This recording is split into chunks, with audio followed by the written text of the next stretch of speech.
The critical point of his interpretation of a non-Euclidean geometry is this: it is embedded in Euclidean geometry. So we are able to prove, within the embedding Euclidean geometry, that the disk postulates hold. For example, we can prove the statement above as a theorem about circular arcs in Euclidean geometry. Therefore, if there is any inconsistency in non-Euclidean geometry, then that could be parlayed into some inconsistency of Euclidean geometry. Thus, his interpretation gives a proof that the strange non-Euclidean geometry is as sound as our familiar Euclidean geometry. 3.4.3p Verses NP and Oracles. Available under Creative Commons Share-alike 4.0 International License, http Creative Commons s.org/licenses/by-sa/4.0.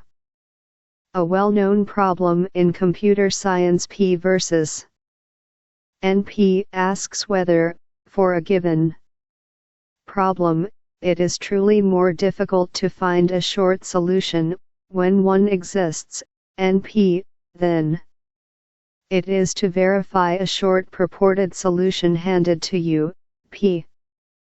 For example, given a set of people and how strong person is, can you partition them into two tug-of-war teams, which are exactly evenly matched? Certainly it seems easier to check that a pair of proposed rosters has equal strength, and verify that everybody really is on one team or the other, than to have to come up with two perfectly matched teams. But conceivably, the two tasks might be equally difficult up to some acceptable polynomial time overhead. While every assumes that P is easier than NP, nobody has been able to prove it. 115. Download for free at https://383D4B872D7B454E99FE2EAA43A8FF at 2020. An interesting variant of the problem lets both the problem solver and the purported answer verifier each have access to a particular oracle, a program that will gives instant yes/no answers to some other problem, say, given any set of numbers, yes or no, is there an even-sized subset whose total is exactly the same as some odd-sized subset? It has been shown that there is some oracle which makes the problem solver's job provably tougher than the proof verifier's job, and also there is some other oracle problem solver's job provably no tougher than the proof verifier's job. This means that any proof of P being different from NP has to be subtle enough so that when P and NP are reinterpreted as P and NP with respect to a particular oracle, the proof will no longer go through. Unfortunately, this eliminates all the routine methods of proof. We know that solving this problem will take some new attack. 3.4.4 Lowenheimskolum and the real numbers. Available under Creative Commons Share-alike 4.0 International License, http Creative Commons s.org/licenses/by-sa/4.0. The Lowenheimskolum theorem of logic states that if a set of countable domain axioms has a model at all, then it has a countable model. This is a bit surprising when applied to the axioms of arithmetic for the real numbers, even though the real numbers are uncountable, there is some countable model which meets all our finite axioms of the real number slow. 3.4.5 Object-Oriented Programming. Available under Creative Commons Share-alike 4.0 International License, http Creative Commons s.org/licenses/by-sa/4.0. Note that object-oriented programming is founded on the possibility for non-standard interpretations. Perhaps you have some code which is given a list of objects, and you proceed to call the method toString on each of them. Certainly there is a standard interpretation for the function object toString, but your code is built to work even when you call this function, and some non-standard, custom, overridden method is called instead. It can become very difficult to reason about programs when the runtime method invoked might be different from the one being called. We're used to specifying type constraints which any interpretation must satisfy. Wouldn't it be nice to specify more complicated constraints? For example, this function returns an int which is a valid index into some array. And if we can describe the constraint formally, rather than in English comments, which is how most code works, then we could have the computer enforce that contract for every interpretation which gets executed, including non-static ones. An obvious formal specification language is code itself. Have code which verifies conditions before calling a function, and then runs code verifying the post condition before leaving the function. Indeed, there are several such tools about Java. Scheme 116. Download for free at https://383d4b872d7b454e99fe2eaa43a8ff at 2020. In the presence of inheritance, it's harder than you might initially think to do this correctly. It is still a research goal to be able to, sometimes, optimize away such runtime verifications. This requires proving that some code is correct, at least, with respect to its post condition. The fact that the code might call a function which will be later overridden, our non-standard interpretations, exacerbates this difficulty. And proving correctness in the presence of concurrency is even tougher. Even if not proving programs correct, being able to specify contracts in a formal language, code or logic, is a valuable skill. 3.4.6 Real-world arguments. Available under Creative Commons Share-alike 4.0 International License, http Creative Commons s.org/licenses/by-sa/4.0. Finally, it is worth noting that many rebuttals of real-world arguments, exercise 1.3.1. See also some exercises. Exercise 2.5.1, amount to showing that the argument's form can't be valid since it doesn't hold under other interpretations, and thus there must be some unstated assumptions in the original. 3.5 Modeling with relations. 3.5.1 Modeling with relations. Available under Creative Commons Share-alike 4.0 International License, http Creative Commons s.org/licenses/by-sa/4.0.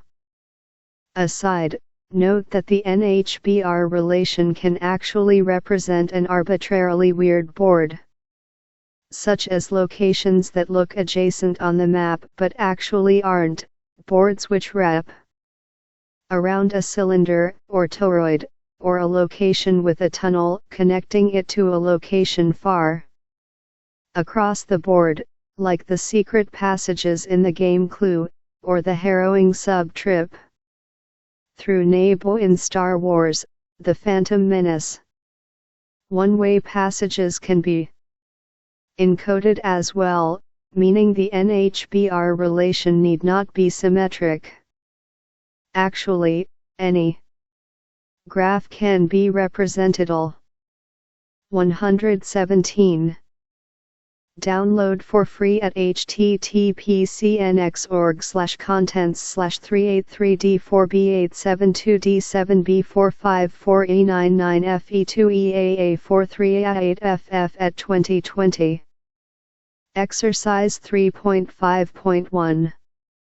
How shall we encode concepts such as location A has 3 dangerous neighbors, using relations?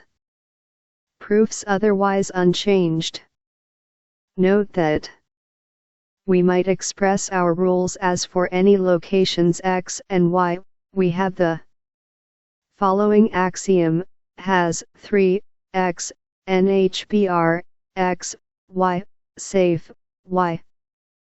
Really, note that there's something else going on here. X and y are symbols which can represent any location. They are variables, whose value can be any element of the domain. For the domain of types of vegetables, the relation yummy is a useful one to know when cooking. In case you weren't sure, yummy Brussels sprouts equal false, and yummy carrots equal true. Suppose we had a second relation, yucky. Is it conceivable that we could model a vegetable that's neither yucky nor yummy, using these relations? Sure. Iceberg lettuce, perhaps. In fact, we could even have a vegetable which is both yummy and yucky: radishes. Aside, a quick digression on a philosophical nuance: the domain for the above problem is not vegetables, it's types of vegetables.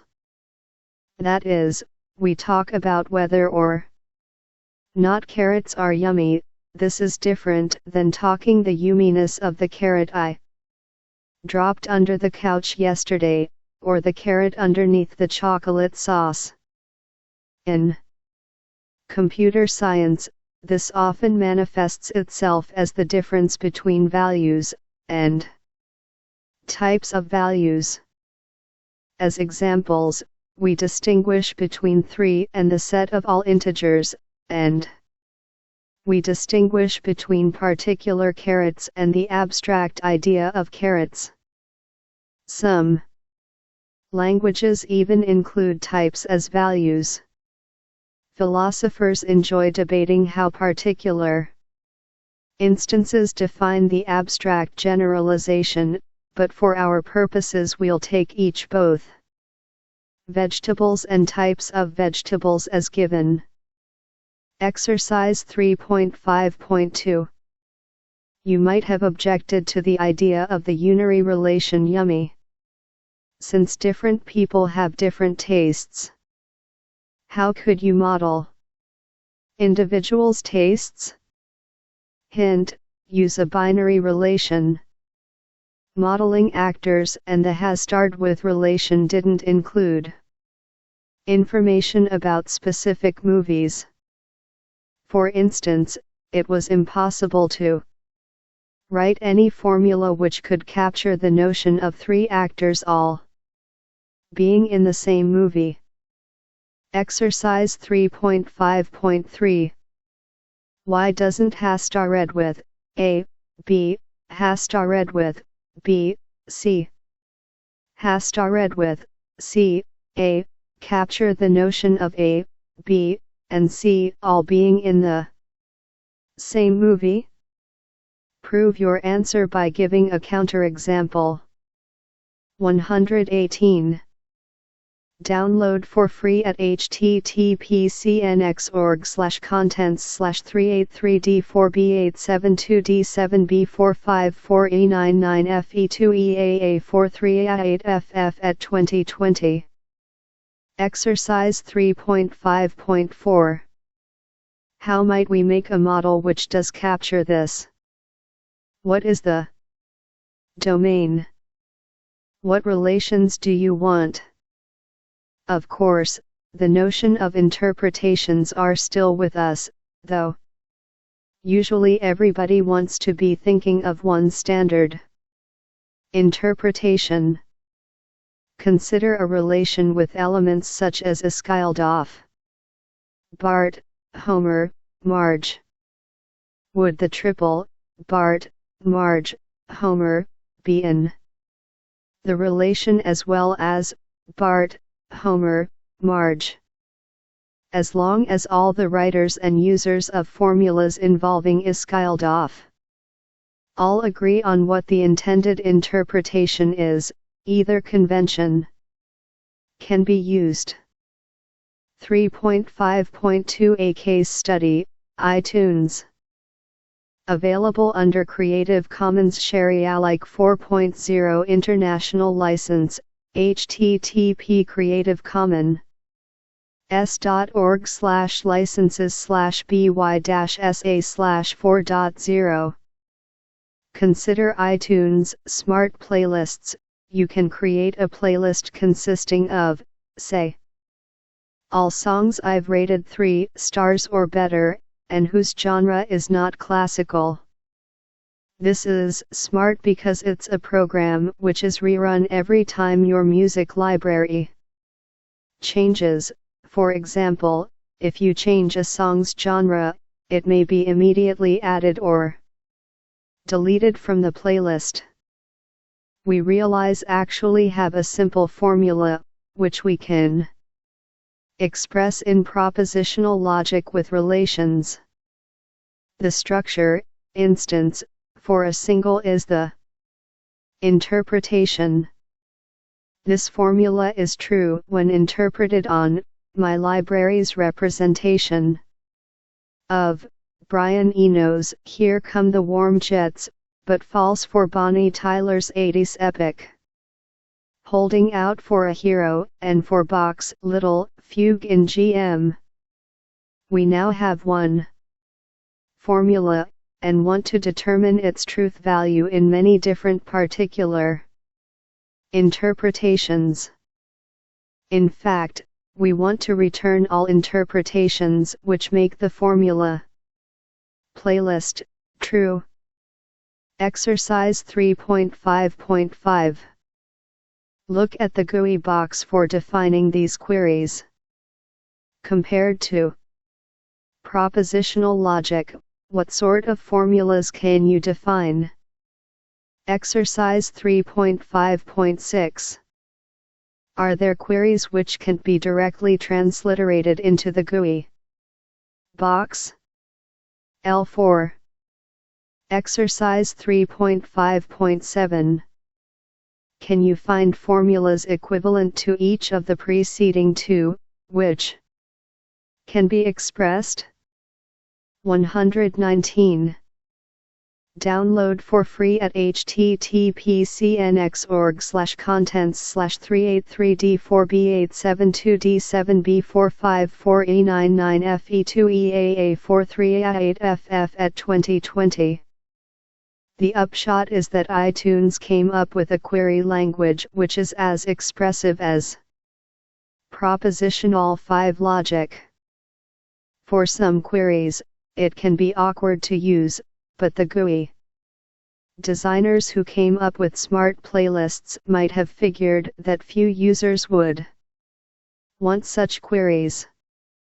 Note, how might you create a GUI widget which can specify any propositional formula, and yet still look nice and be intuitive enough for my mother to use? Is there a better usability/expressibility trade-off than what iTunes has done, or are they optimal? 3.5.3 Solutions to exercises in Chapter 3.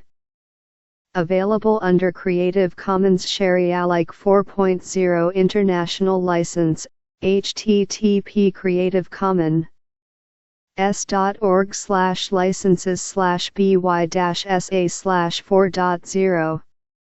Solution to exercise 3.1.1.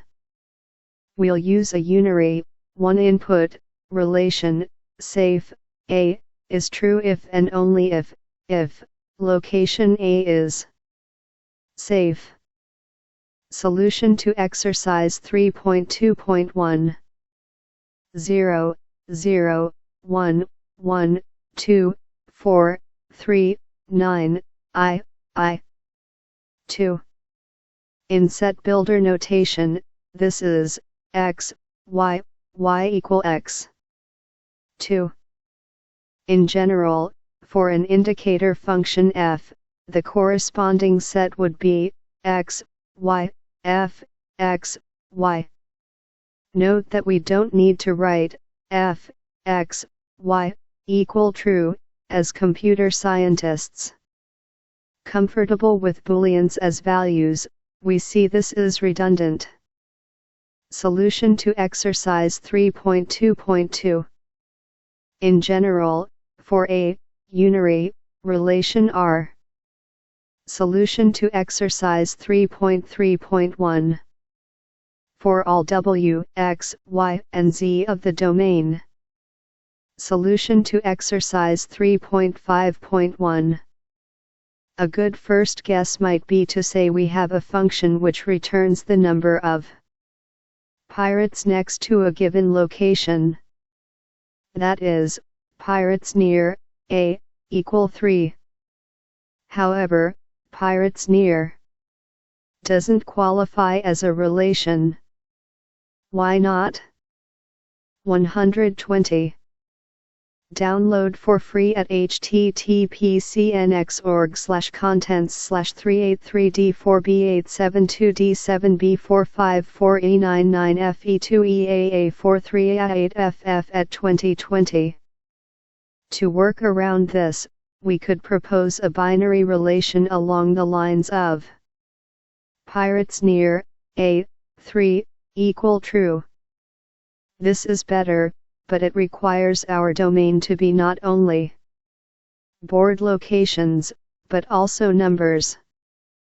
And to be able to talk about numbers, we'd need more axioms, as well as numeric relations such as aside, what is the arity of? While this approach is feasible, and ultimately might be what we want, for now, let's stick with relations involving only locations, not numbers. Okay, the third time's the charm, we'll implement the concept A neighbors 3. Pirates as a relation has 3, A, being true. To cover the cases when there are exactly 2 neighboring pirates, we'll use a whole new separate relation, has 2, A. Would be false on any board where has 3, A, is true, at least, in our standard interpretation. Solution to exercise 3.5.2. We can use the binary relation thinksasiami, in particular, thinksasiami, Ian. Anchovies, equal false but thinksasiami, function, anchovies, equal true. What set are we using as the domain for this? Really, the domain is the union of people and pizza toppings. So thinksasiami, radishes, Brussels sprouts, is a valid thing to write down. It would be false. Note that if working with such a domain, having unary predicates is vegetable and is person would be useful. Solution to exercise 3.5.3. The proposed formula asserts that each pair has been in some movie together, but they each could have been different movies without being in the same one simultaneously. As a counterexample, it is true that has starred with Charlie Chaplin, Norman Lloyd, as witnessed by Limelight, 1952, has starred with Norman Lloyd, Janine Garofalo, as witnessed by The Adventures of Rocky and Bullwinkle, 2000. And if we generously include archive footage, has starred with Charlie Chaplin, Janine Garofalo, as witnessed by Outlaw Comic, The Censoring of Bill Hicks, 2003. However, they have not all been in a movie together. Might the counterexample you chose become nullified in the future? Solution to exercise 3.5.4. As always, there are several ways of modeling this problem. We'll outline 3. First, we could augment the has starred with to be a ternary, 3-input, relation to include the movie.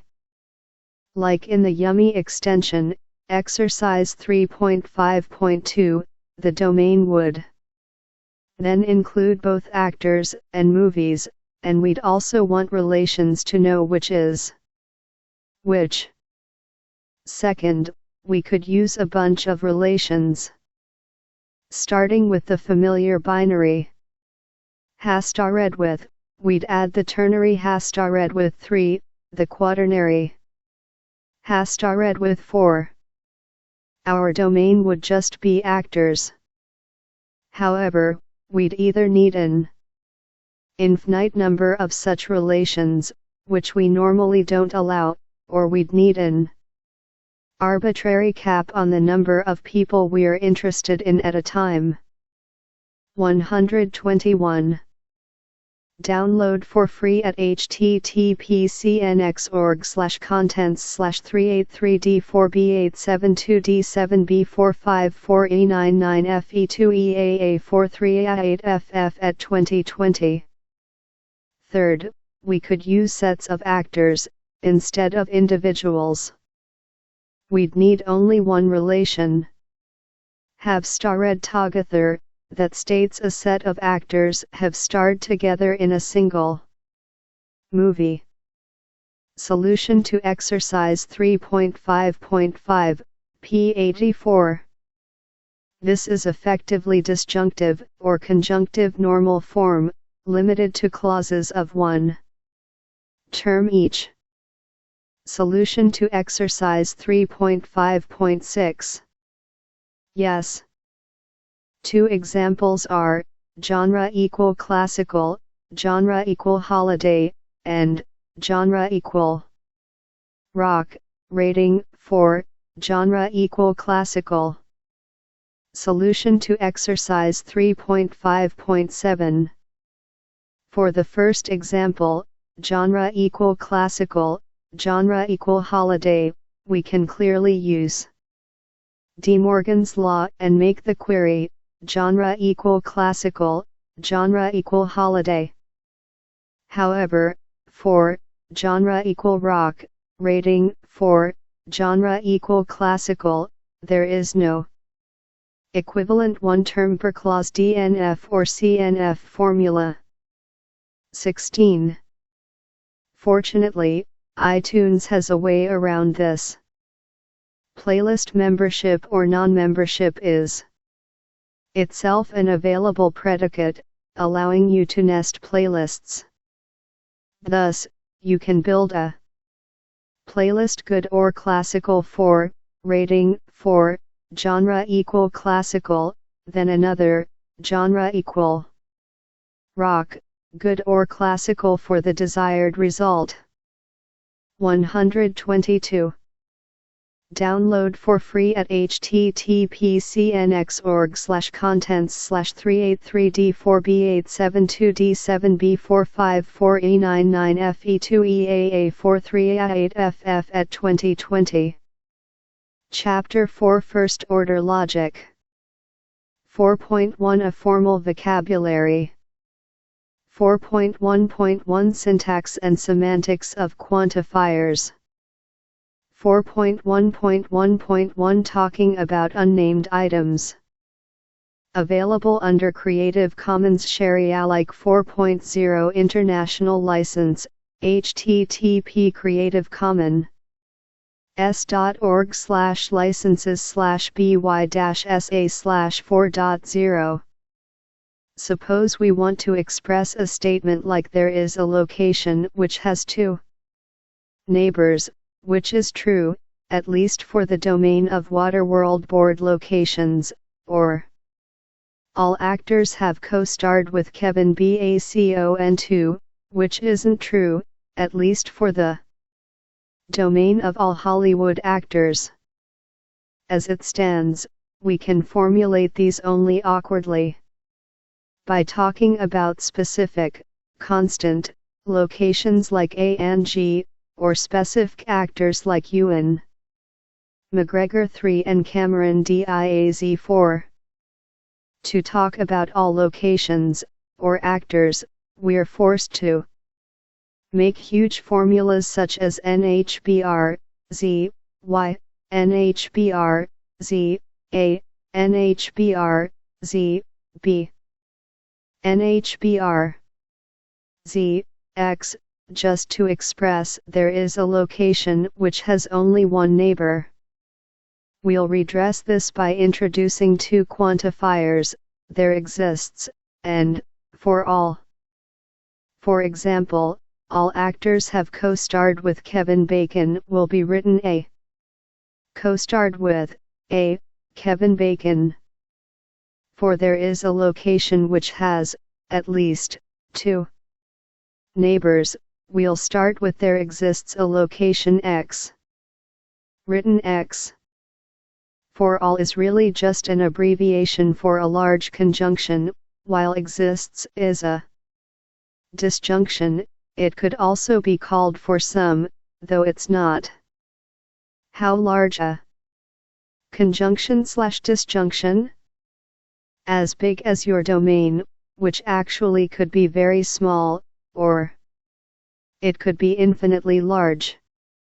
Even aside from the fact that we can't write down an infinitely large conjunction or disjunction, quantifiers let us form the conjunction without having to select a domain in advance. To continue with our Waterworld example, how can we express the concept X has, at least, two neighbors? Well, we'll rephrase this as, there exist distinct locations, Y and Z, each of which is a neighbor of X, written. We need the condition, Y equals Z, in equals Z, that formula to ensure that we have distinct locations. Compare to the algebraic equation x plus y equal 4 in which one possible solution is x equal y equal 2. Variables act the same way in both logic and algebra. Different variables can happen to take on the same value. We use quantifiers all the time in natural language. Consider the following examples, where we provide a natural English wording together with an equivalent phrasing that makes the quantification more explicit. We'll take the translations with a grain of salt, since sometimes people can disagree on the exact details of the intended English meaning. Such ambiguity can sometimes be a rich source of creativity, but it's not tolerable when documenting safety properties of software. While some of these examples are a bit frivolous, in general quantifiers let us precisely capture more. 123. Download for free at https://383d4b872d7b454e99fe2eaa43a8ff at 2020. Interesting concepts in type checking, data structures such as trees and hash tables, circuit specifications, etc. 124. Download for free at https://383d4b872d7b454e99fe2eaa43a8ff at 2020. Natural English Formalized English. If you don't love yourself, you can't love anybody else. If you don't love you, there does not exist a person Y such that you love Y. N*sync is the best band ever. For all bands X, N*sync is better than band X, or X equal N sync. A quick listen can easily show this statement false. A casually subtle line from something about Mary. Every day is better than the next. For all days X, X is better than next, X. A buggy line from a song. Everybody loves my baby. Jack Palmer and Spencer Wilson, 1924. Everybody loves my baby don't love anybody but me.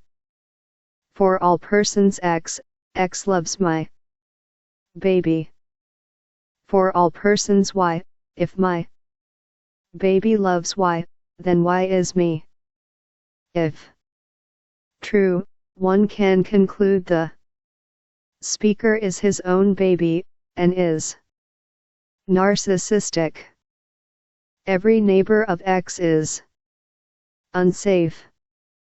For all locations Y, if Y is a neighbor of X, then Y is unsafe. There is a safe location that is a neighbor of X, if number X, 3.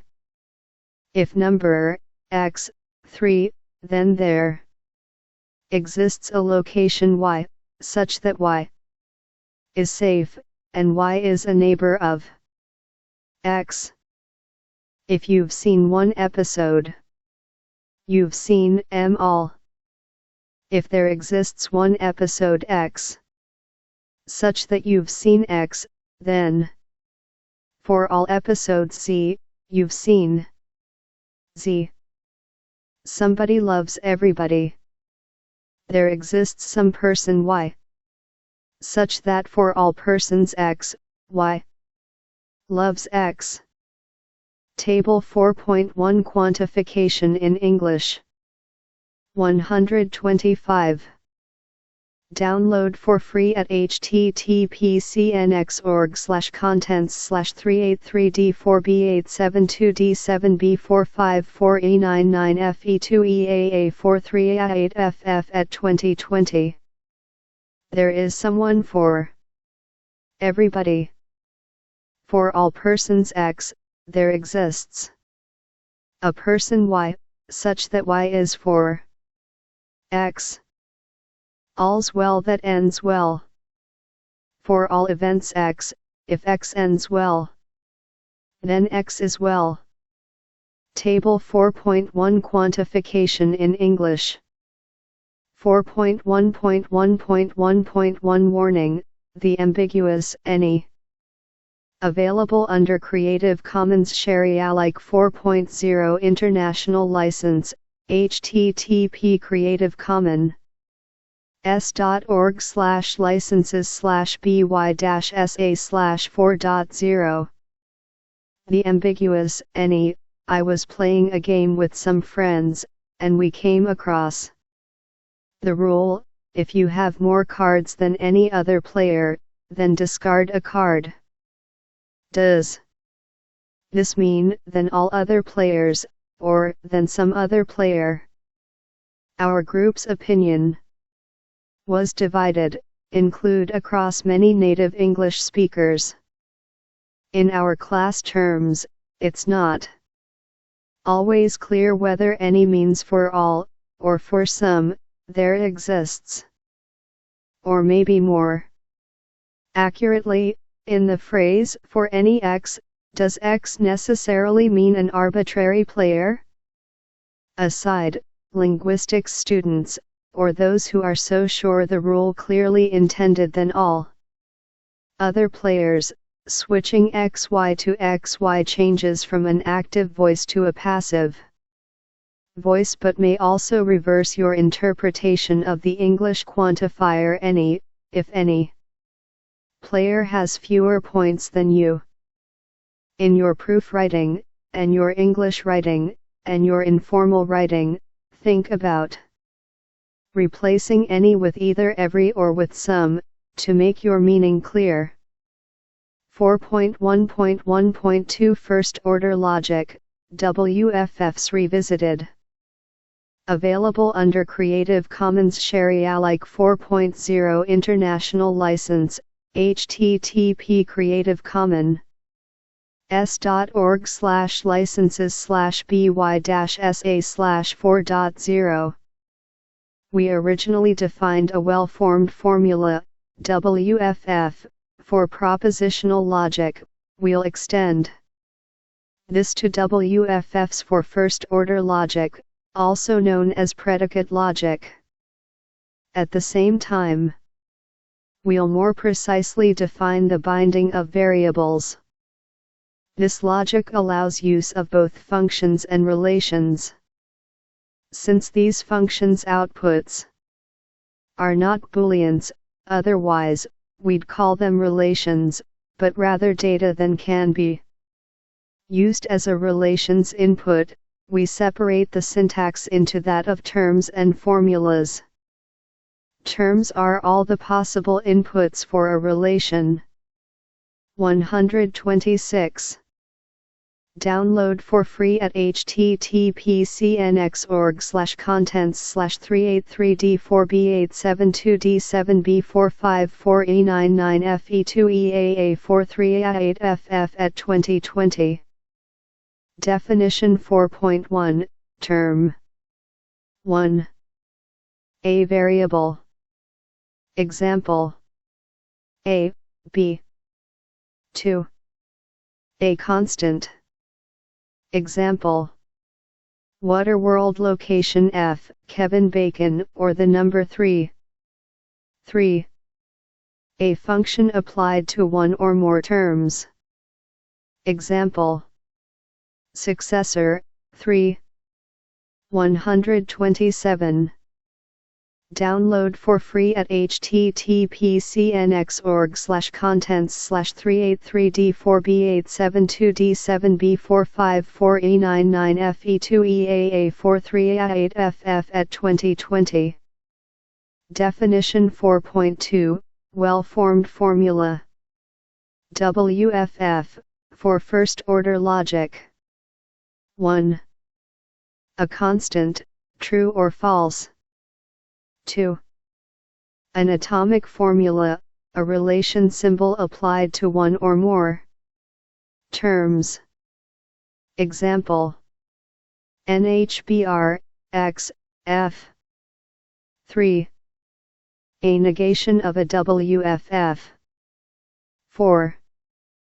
A conjunction of WFFs. 5. A disjunction of WFFs. 6. An implication of WFFs. 7. A universal quantification of a WFF, X. Example: X, NHBR, X, F. 8. An existential quantification of a WFF, x. Example: x, NHBR, x, f. While a formula is just a piece of syntax, the meaning of its connectives, including the quantifiers, is part of the definition of a WFF. However, as previously discussed, the meaning of a WFF also depends on the interpretation. Interpretations, page 111, we give to its relations. 128. Download for free at https://383d4b872d7b454e99fe2eaa43a8ff at 2020. 4.1.1.2.1 Examples. Available under Creative Commons Share-alike 4.0 International License, http Creative Commons s.org/licenses/by-sa/4.0. Example 4.1. Everybody likes John Cusack, X, likes, X, John Cusack. Example 4.2. Somebody likes Joan Cusack, X, likes, X, Joan Cusack. Example 4.3. Somebody likes everybody, X, Y, likes, X, Y. We use N for needy. Example 4.4. Everybody likes somebody, Y, X, likes, Y, X. Careful, this formula looks similar to the preceding one, but it has a very different meaning. Exercise 4.1.1.1. How would you express somebody is liked by everybody? Exercise 4.1.1.2. How would you express everybody is liked by everybody? Example 4.5. The following formula is a simple application of symmetry. X, Y. Near, X, Y, near, Y, X, near, Sue, Joe, near, Joe, Sue. While it is certainly true under the intended interpretation, it is also true under any interpretation. Such formulas are called valid. Valid. First-order formulas are the natural analog of tautological propositional formulas. Example 4.6. X, even, X, prime, X, X equal to, is a mathematical fact, in the standard interpretation of arithmetic. 129. Download for free at https://383d4b872d7b454e99fe2eaa43a8ff at 2020. While technically not allowed by our term, definition, term, P91, and formula. Definition, well-formed formula, WFF, for first-order logic, P91, syntax, we'll continue using infix notation for common mathematical functions and relations, as in the previous example, example 4.6. Exercise 4.1.1.3. The previous example, example 4.6, used the relations even and prime. Of course, to use such relations, they must either be defined directly by the interpretation, or be defined in terms of functions and relations provided by the interpretation. How would you define these two relations in terms of the basic numerical functions, addition, multiplication, and relations, equal. Exercise 4.1.1.4. One hypothesis about natural numbers is known as Goldbach's conjecture. It states that all even integers greater than 2 can be expressed as the sum of 2 primes. It is one of the oldest still unsolved problems about numbers. How would you write this conjecture as a WFF? Enough about number theory. Let's look at some examples about common data structures and some about our favorite problem. Water world. Example 4.7. If your program uses binary search trees and your domain is tree nodes, you need to know if these trees are also balanced. You need to know. Again, these assume the implied interpretations. 130. Download for free at https://383d4b8722d7b454e99fe2eaa43a8ff at 2020. Example 4.8. We would like to be able to state that the output of a sorting routine is, in fact, sorted. Let's assume we're sorting arrays into ascending order. To talk about the elements of an array in a typical programming language, we would write something like AI. For this example, we'll use that notation, even though it doesn't quite fit the logic's syntax.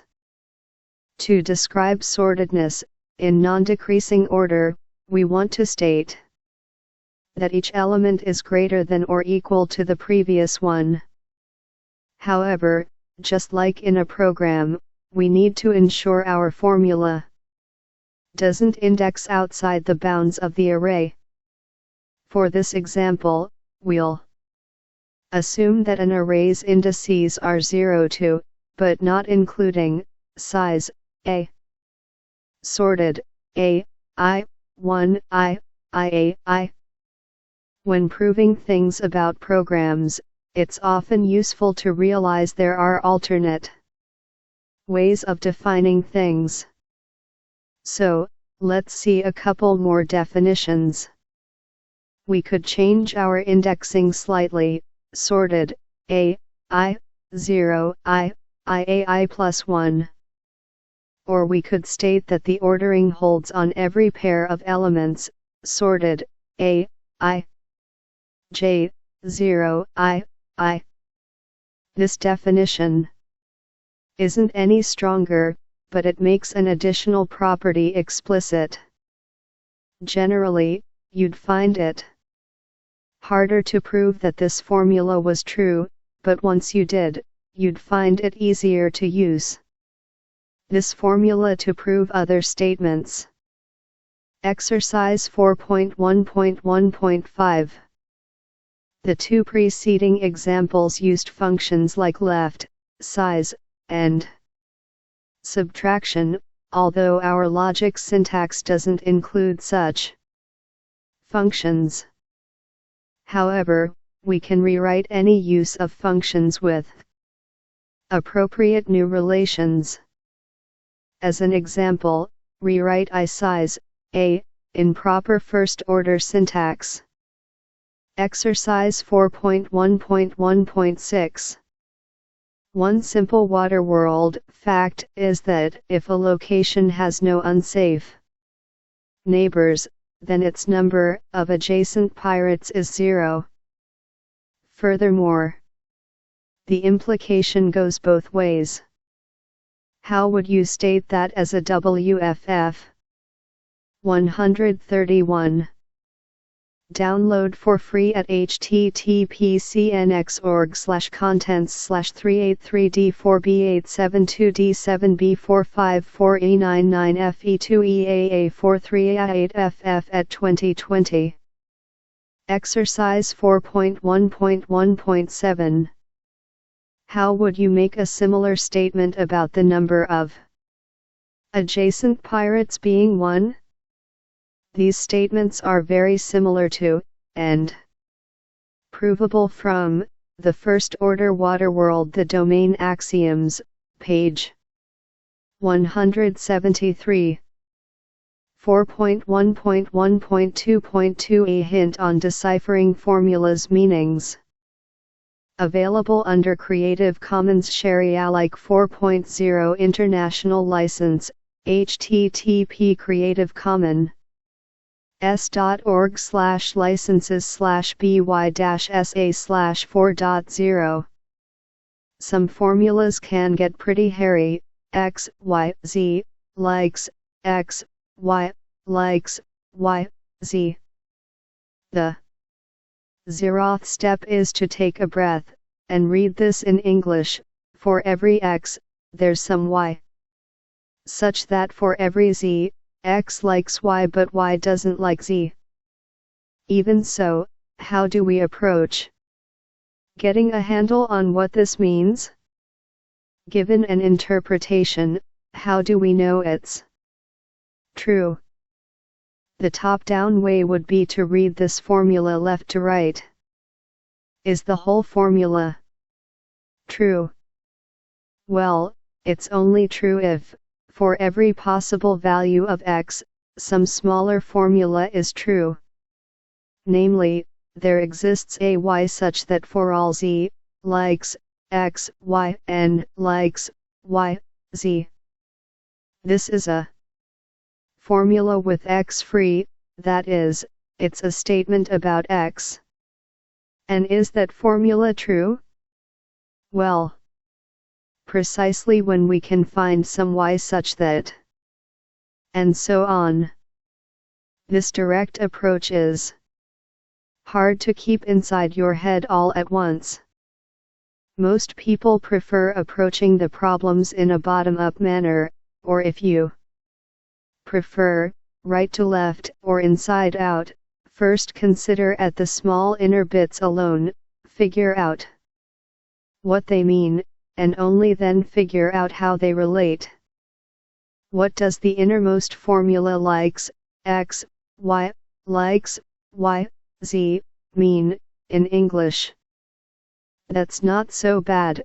X likes Y, and Y dislikes Z. A statement about three people called X, Y, Z. Working outward, what does Z, likes, X, Y, likes, Y, Z, mean? Ah, not so bad. Either, X likes Y, and Y dislikes everybody. 6. Keep on going. Y, Z, likes, X, Y, likes, Y, Z, becomes X likes some misanthrope. Now it's clear, X, Y, Z, likes, X, Y, likes, Y, Z, is just everybody likes some misanthrope. Few. 4.1.1.2.3 For all, S friend if. Available under Creative Commons Share-alike 4.0 International License, http Creative Commons s.org/licenses/by-sa/4.0. We have already seen quite a few formulas of the general form XP, X. Indeed, this is a very useful idiom, if our domain is natural numbers but we want to say something about all primes, we simply write n, prime, n. Don't be fooled, this formula is in no way suggesting that all numbers are prime. 132. Download for free at https://383D4B872D7B454E99FE2EAA43A8FF at 2020. Caution, the same construct using is usually a mistake. Consider XP x. By choosing x to be any non-p element, this entire formula is true, without even glancing at what is inside the L. Note, if you have to demonstrate that all ravens are black, I is raven, I is black, there are two ways to do so. You can go out and find every raven and verify that it's black. Alternately, you can go and find every non-black item and verify that it's a non-raven. Epistemologists, philosophers dealing with how we humans come to learn and know things about, say, raven colors, go on to ponder about real-world degrees of belief. If we have only looked at some ravens, and we find another raven and confirm it is black, does this increase our degree of belief about all ravens being black? If so, then whenever we find a non-black item which is a non-raven, this must also increase our degree of belief that all ravens are black. This leads to Hempel's so-called paradox. If we are looking for evidence to choose between two competing hypotheses, say, all non-black items are not ravens versus all non-orange items are not ravens, then finding a purple cow increases our belief in both of these hypotheses simultaneously. 4.1.2 Bound variables, free variables. Available under Creative Commons Sharealike 4.0 International License, http creativecommons.org/licenses/by-sa/4.0. In the previous examples, we often reused variable names, even within the same formula. This shouldn't be surprising or confusing, since we do the same thing in programs, another formal language. In fact, the same notions of bound and free variables occur in both situations. An occurrence of variable x is bound if it is in the body of a quantifier x, or x. Otherwise, the occurrence is free. For example, in x, likes, x, y, the variable y is free but x is not. So this is a statement about y. We can't evaluate this to true/false until we get some context for y. It's useful as a subpart for some bigger formula. Note, the concept x free in does not talk about the context of. So don't confuse it with well, over on this part of the page, happens to occur as the subpart of another formula containing x. So x really is bound. Just as 7 is prime, even though people sometimes use 7 in the context of 7 plus 1.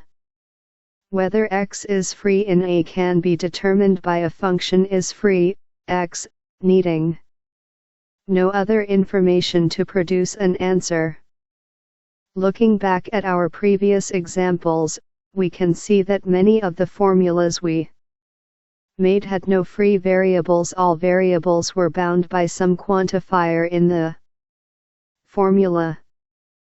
The truth of such formulas depends only on the interpretation and not on any additional knowledge about what any free variables refer to. Thus, these formulas are common and important enough that we give them a special name, sentences. A given variable name can actually have both bound and free occurrences within the same formula, as in R, X, X, R, X. This formula about X is satisfiable. It says that R is true about X, but isn't true about everything. In essence, there are two different. 133. Download for free at https://383d4b872d7b454e99fe2eaa43a8ff at 2020. Underlying variables going on, but they each happen to have the same name. From scope, it can be decided which one each occurrence refers to. In programming language terms, we'd say that the inner x, the local variable, shadows the outer x, the enclosing variable. In these terms, free variables in logic correspond to global variables in programs. Clearly x is always equivalent to y.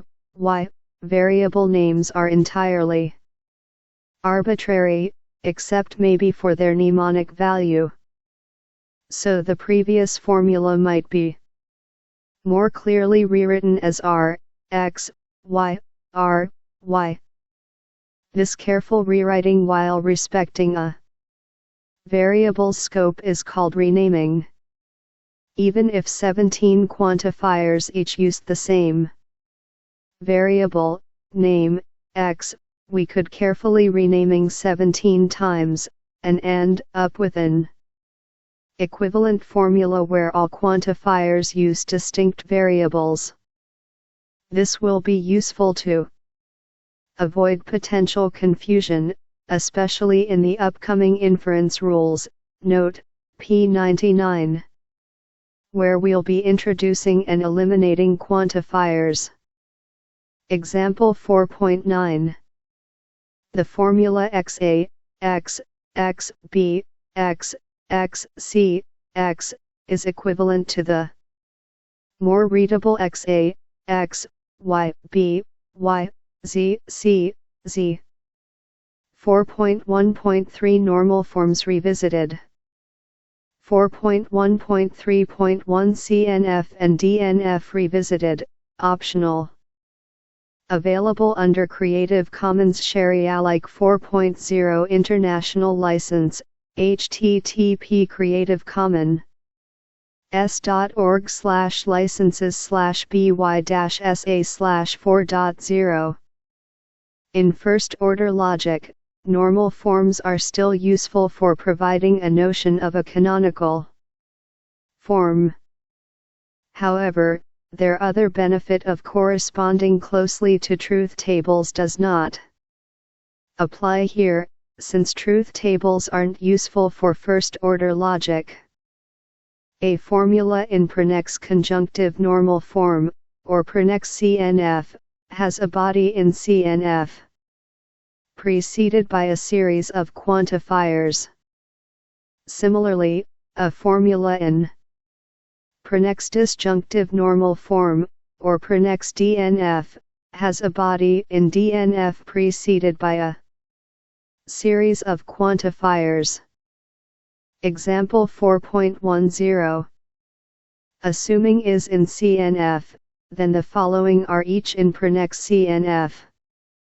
On the other hand, if is in DNF, these are in Pronex DNF.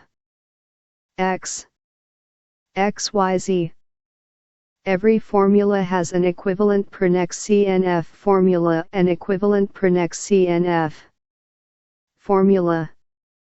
For brevity, we'll skip proving this. 134. Download for free at https://383d4b872d7b454e99fe2eaa43a8ff at 2020. 4.2 Reasoning with equivalences. 4.2.1 First order equivalences. Available under Creative Commons Share-alike 4.0 International License, http Creative Commons s.org/licenses/by-sa/4.0. Now that we can express interesting concepts using the quantifiers, there exists, and, for all, how can we use them for the problem of determining whether a formula is true? Back in lowly propositional logic, we had three methods: truth tables, equivalences, and formal proofs with inference rules. How can we adapt these approaches for first-order logic? Well, truth tables have no analog approach. With quantifiers, we don't have a finite set of propositions. Furthermore, variables can't refer to specific items in the domain until we try to interpret them. And when we do, the domain may be of any size, possibly even infinite. Using a truth table on an infinite domain is clearly infeasible, but the real problem stems from how we want to be able to discuss reasoning without respect to a particular domain. However, we can add equivalences and inference rules to cope with quantifiers. After showing how to work with quantifiers, we'll come back to examine our newly augmented systems for those desirable traits, soundness and completeness. 4.2.1.1 First Order Equivalences. Available under Creative Commons Share-alike 4.0 International License, http Creative Commons s.org/licenses/by-sa/4.0. When we upgrade from propositional logic to first-order logic, what changes do we need to make to the laws of Boolean algebra? Well, first of, we can keep all the existing propositional equivalences. Propositional equivalences, page 165.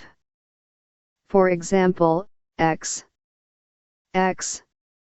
Technically, we're even making those equivalences stronger, since those metavariables can now stand for any first-order formula, rather than merely propositional formulas. But we also need additional identities to deal with our newfangled quantifiers. What should these be? The most interesting are those that relate the two kinds of quantifiers. Universal quantification says that something holds for all members of the domain, and existential quantification says that something holds for at least one member.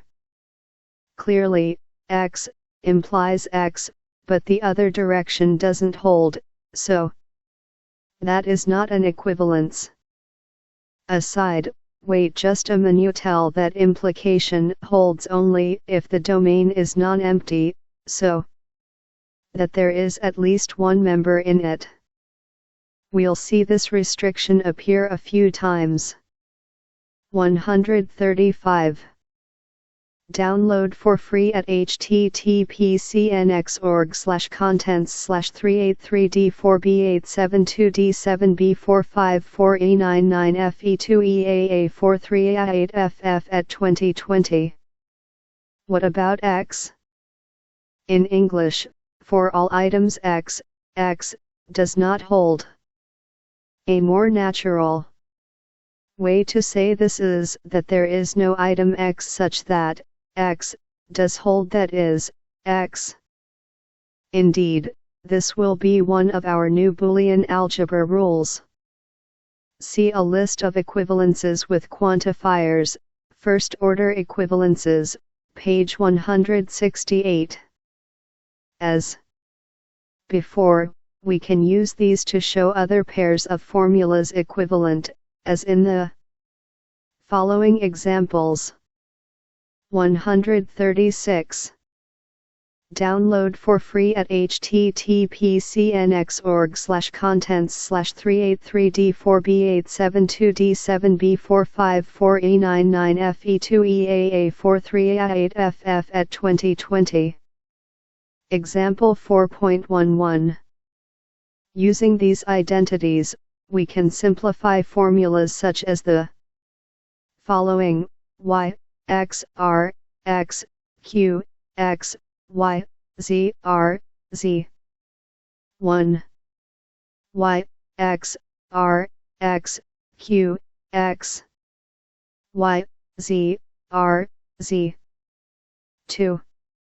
Y, x, r, x, q, x, y, z, r, z.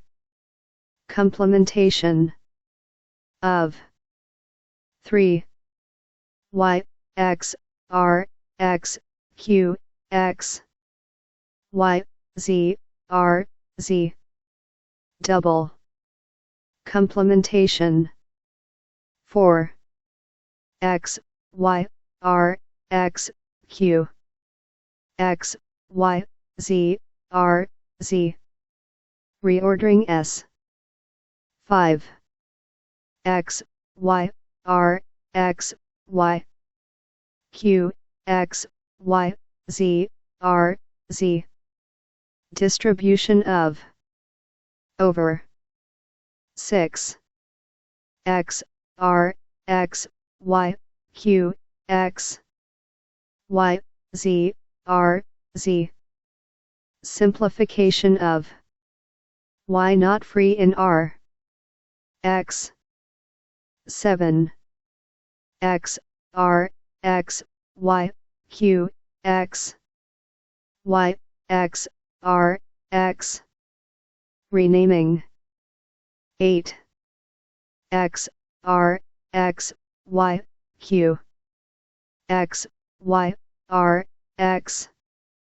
Distribution of over 9. X, y, q, x, y, r, x, r, x. Commutativity of 10. X, y, q, x, y, r, x, r, x. Associativity of 11. X, y, q, x, y, r, x. Idempotency of. Admittedly, some of these steps are rather small and obvious, for example, our use of commutativity and associativity. We include them to illustrate how the identities of propositional logic are also used in first-order logic. 137. Download for free at https://383D4B872D7B454E99FE2EAA43A8FF at 2020. Example 4.12. An example of X, where doesn't contain X occurring free. Let be the formula we've seen before, exercise 4.1.1.3, asserting that a positive integer n was non-composite, j, k equal n, j equal 1, k equal 1. Since n occurs free, the truth of this formula depends on the value of n. The formula X really is equivalent to it's true for exactly the same values of n. The use of X is essentially a bit of a ruse, since X plays no part of the meat of the. However, the following formula is certainly not equivalent, n. This formula asserts that all elements of the domain are non-composite, and it doesn't depend on choosing a particular interpretation for n. Because n occurred free, we can't use the simplification of quantifier's identity on it. Finally, one more variant, J. This is equivalent to the original. Just like X was Y. The J that occurs inside is a local variable, and is different from any enclosing bindings J. As we saw, local variables shadow less local ones, just as in most programming languages. Exercise 4.2.1.1. The equivalences for distributing implication over equivalences seem counterintuitive at first glance. Show that the following one holds. Given all the identities which don't involve both implication and quantifiers. Assuming that does not have any free occurrences of variable x, x. Are the following two sentences true? All flying pigs wear top hats. P wears top hat, P, over the domain of flying pigs. All numbers in the empty set are even. X, even, X, over the empty domain. Every Pulitzer Prize winner I've met thinks I'm smart and cute. Tool, X, thinks I'm smart and cute, X, over the empty, since I haven't met any Pulitzer Prize winners. Each sentence states that some property holds for every member of some set, flying pigs or the empty set, but there are no such members. Such sentences are considered vacuously true. Okay, maybe you believe that the sentences aren't false, but you still want some reason to consider them true. Well, think of their negations. 138. Download for free at https://383d4b872d7b454e99fe2eaa43a8ff at 2020. There exists a flying pig not wearing a top hat. P wears top hat, over the empty domain of flying pigs. You can't go of and find a flying pig which contradicts this, since you can't find any flying pig at all. Note that the negation isn't no flying pigs wear top hats. There exists a number in the empty set that is even. X even, over the empty domain. The negation isn't no numbers in the empty set are even. Since these negations are false, the original sentences must be true. This is also similar to the fact that a simple propositional implication, AB is true, if A is in fact false, regardless of the truth of B.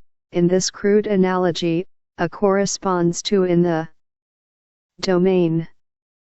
Aside, in Boolean algebra, we only allow the values false and true, with no third option. This is sometimes called the law of the excluded middle. Philosophers have developed trimodal logics which have a third option, but everything in those logics can be translated into something in traditional logic.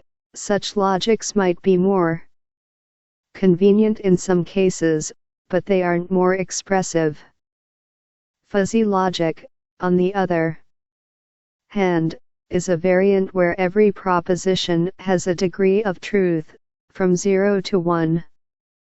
While this is different than propositional logic, and it is the right way to model many real-world problems, as a logic it hasn't yielded interesting new mathematical results.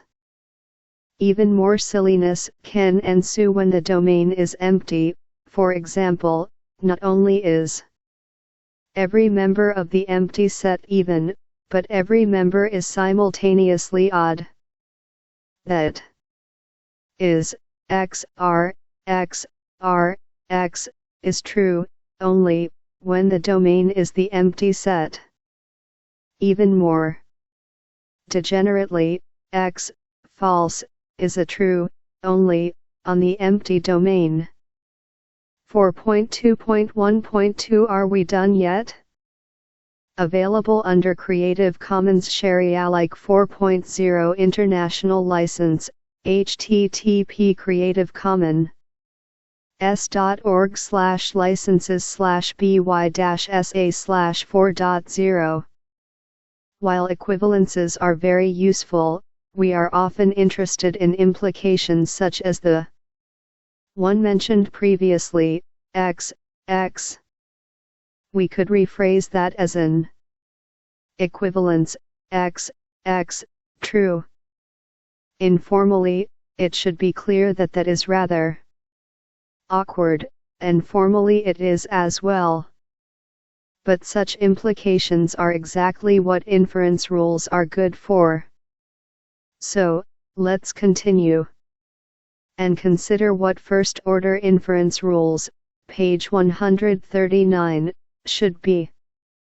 4.3 Reasoning with inference rules. 4.3.1 First-order inference rules. 4.3.1.1 Inference with quantifiers. Available under Creative Commons Share-alike 4.0 International License, http Creative Commons s.org/licenses/by-sa/4.0. Proving first-order sentences with inference rules is not too different than for propositional ones.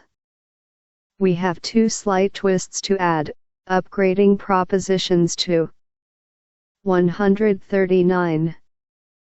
Download for free at https://383d4b872d7b454e99fe2eaa43a8ff at 2020. Relations and quantifiers. We still keep all our propositional inference rules, page 166, but declare they can now be used on first-order WFFs. For our quantifiers, we introduce new first-order inference rule, page 169, for adding and eliminating quantifiers from formulas. These four new rules look surprisingly simple, but they do have a couple of subtleties we have to keep track of.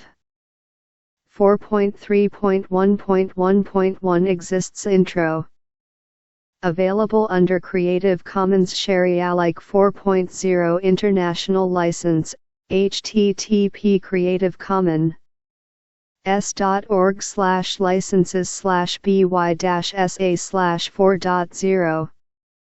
What is the most natural way to prove an existential sentence, like there exists a prime number greater than 5? That's easy. You just mention such a number, like 11, and show that it is indeed prime and greater than 5. In other words, once we prove, we can then conclude, using the inference rule intro, that the formula P 5 J K P equal J K J equal 1 K equal 1 is true. In general, to prove a formula of the form X, we show that holds when X is replaced with some particular witness. The witness was 11 in this example. The inference rule is: the notation VW means the formula but with every occurrence of V replaced by W. For example, we earlier wrote down the formula P11, and then decided that this was sufficient to conclude P. Note: observe that you'll never use the substitution notation as part of a literal formula. It is only used in the inference rule as a shorthand to describe the actual formula. It's a pattern-matching metalanguageal. Note, while it seems like substitution should be a simple textual search and replace, it is sometimes more complicated. In the formula equal x 5 x r x, we don't want x6 to try to mention r6, much less generate something nonsensical like 6. In programming languages, we say we want hygienic macros to respect the language's notions of variables and scope. For example, the C preprocessor's number define and number include notably does not respect hygiene, and can inadvertently lead to hard-to-find bugs. Solution: for simplicity, we will always consistently rename variables P94, so that each quantifier binds a distinct variable. How do you find a witness? That's the difficult part. You, the person creating the proof, must grab a suitable example out of thin air, based on your knowledge of what you want to prove about it. In our previous example, we used our knowledge about prime numbers and about the greater than relation to pick a witness that would work. In essence, we figured out what facts needed to be true about the witness for the formula to hold, and used that to guide our choice of witness. Of course, this can easily be more difficult, as when proving that there exists a prime greater than 6971 of the form 4x1. It turns out that 796751 will suffice as a witness here. Another approach is trial and error. Pick some candidate value, and see if it does indeed. 140. Download for free at https://383d4b872d7b454e99fe2eaa43a8ff at 2020. Witness what you're trying to prove. If you succeed, you're done. If not, pick another candidate. 4.3.1.1.2 exists Elim. Available under Creative Commons Share-alike 4.0 International License, http Creative Commons s.org/licenses/by-sa/4.0. The complementary Elim rule corresponds to giving a new name to a witness. Thus, if you know there exists some prime bigger than 5, then by Elim we can think of giving some witness the name, say, C, and end up concluding C is a prime bigger than 5.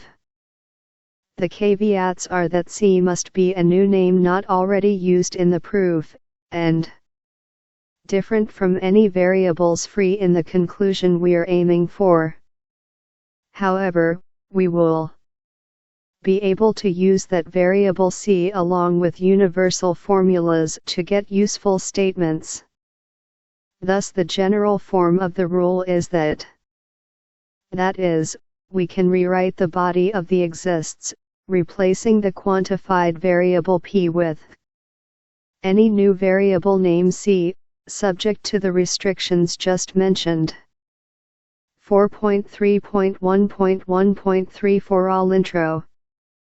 Available under Creative Commons Share-alike 4.0 International License, http Creative Commons s.org/licenses/by-sa/4.0. Can we extend that idea to proving a universal sentence? One witness is certainly not enough. we'd need to work with lots of witnesses, in fact, every single member of our domain. That's not very practical, especially with infinitely large domains. We need to show that no matter what domain element you choose, the formula holds. Consider the statements: if n is prime, then we know that, and a person X who runs a business should always.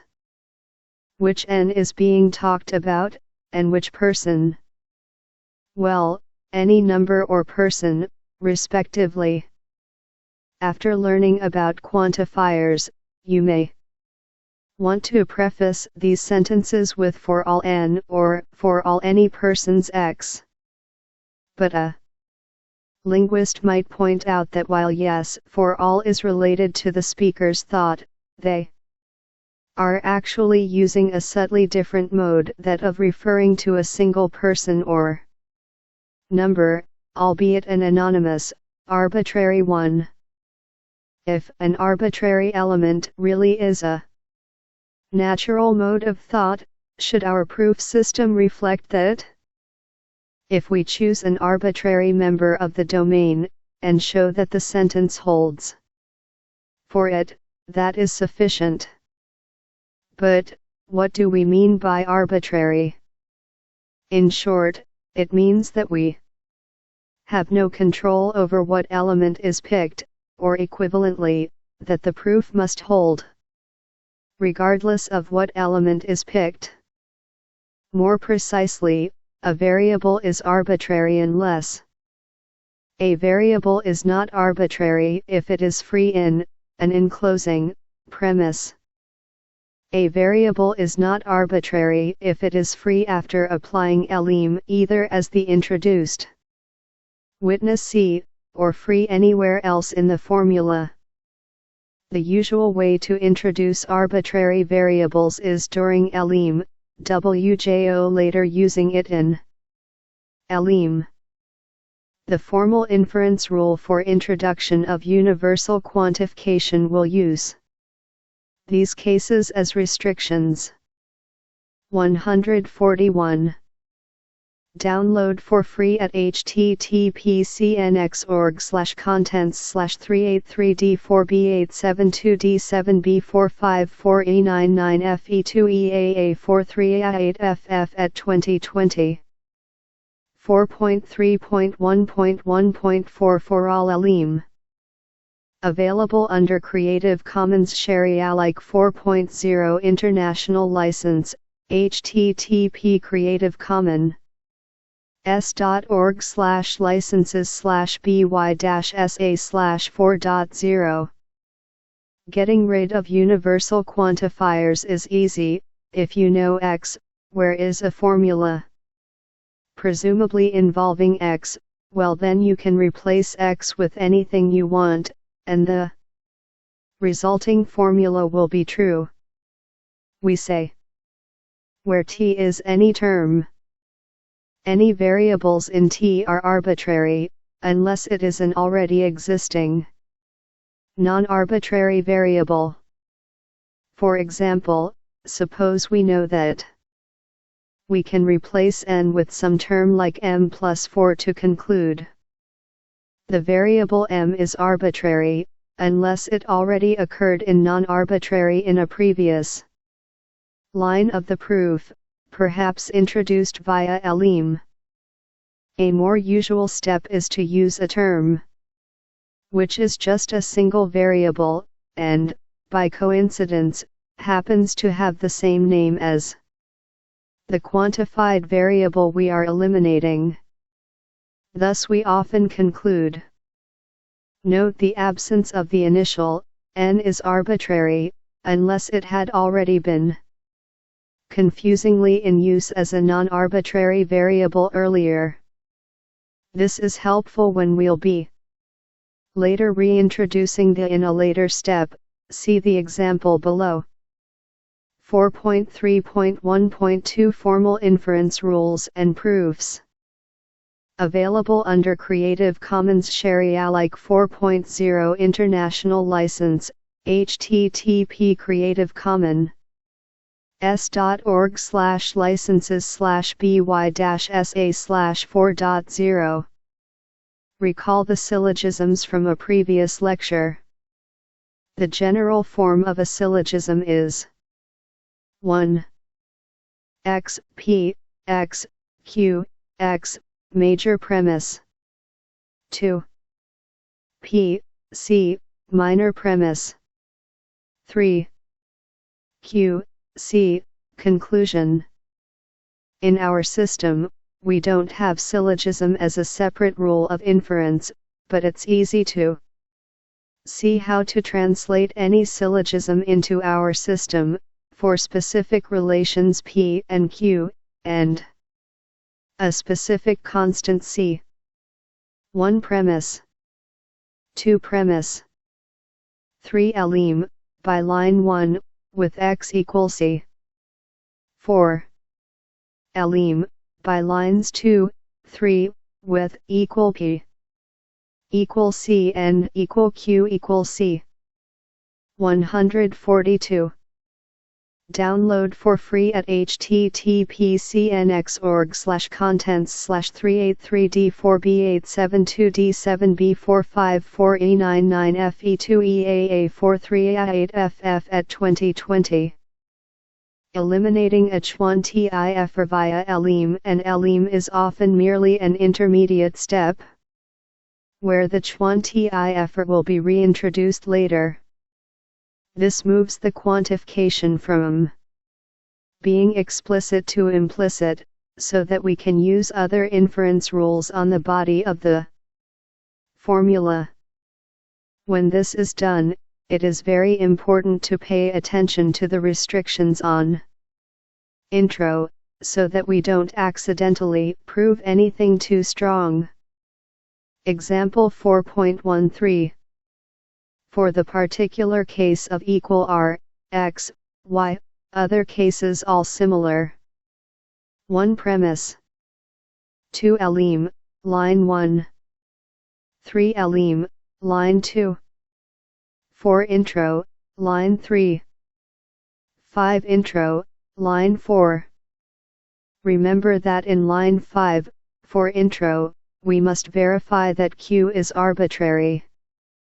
It is, since it was introduced in line 3 by elim, and there hasn't been an intervening elim between lines 3 and 5.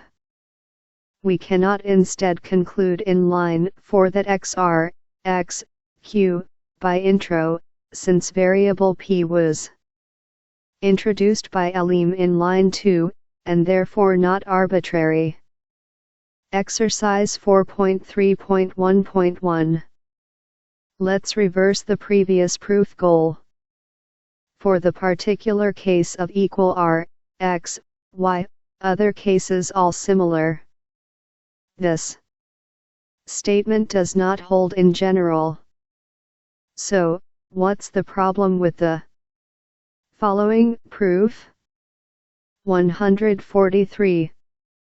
Download for free at https://383d4b872d7b454e99fe2eaa43a8ff at 2020. 1 premise. 2 elim, line 1. 3 elim, line 2.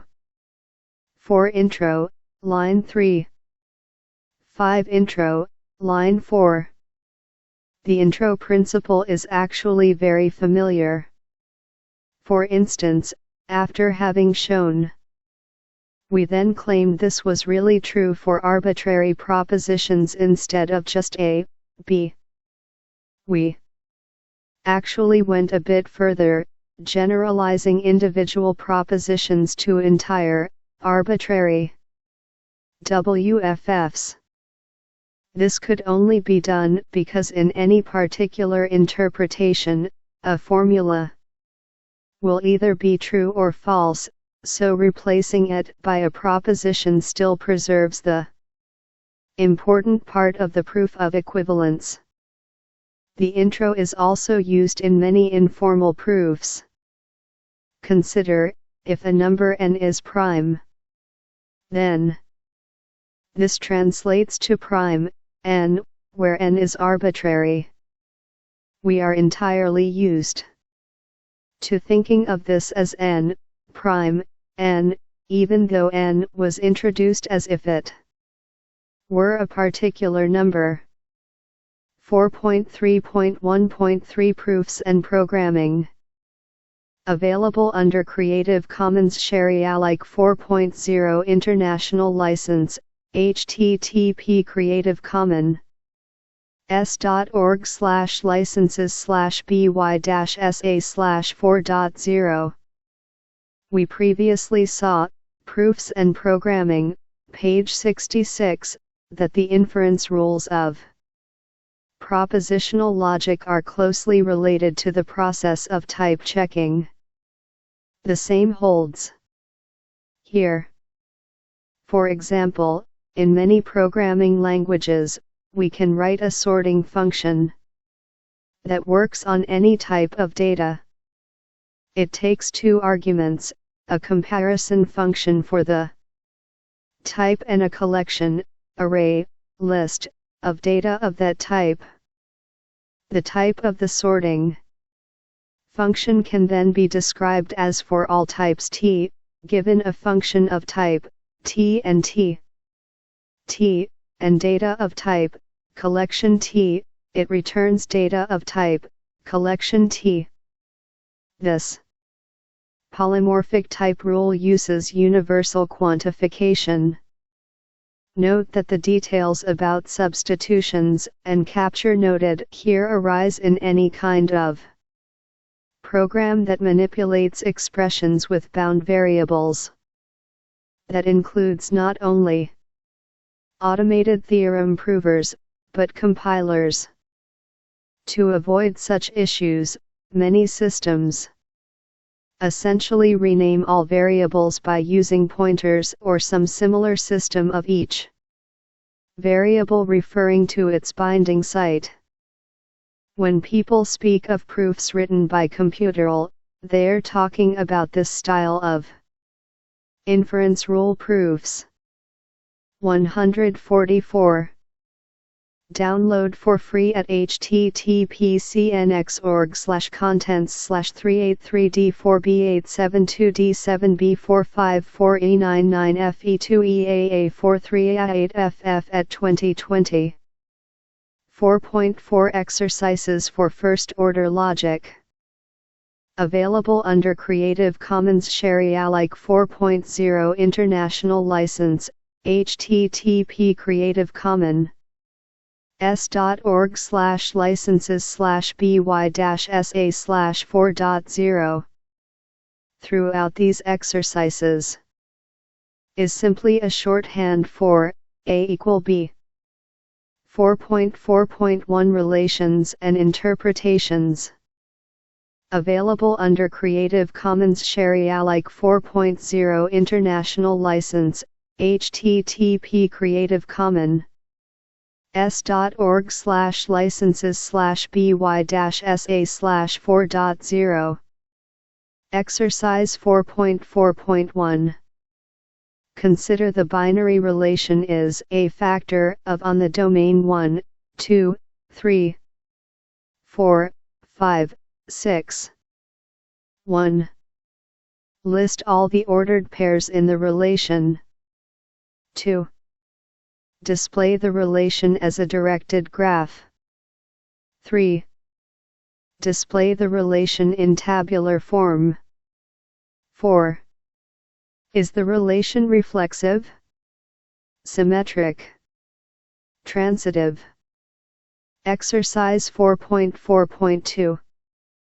How would you define adds to as a ternary relation? 1. Give a prose definition of adds to, x, y, z, in terms of the addition function.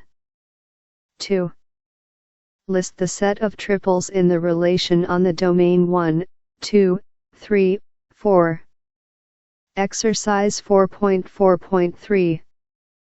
Generalize the previous problem, Exercise 4.4.2, to describe how you can represent any k-ary function as a k plus 1 ary relation. 145. Download for free at https://383d4b872d7b454e99fe2eaa43a8ff at 2020. Exercise 4.4.4.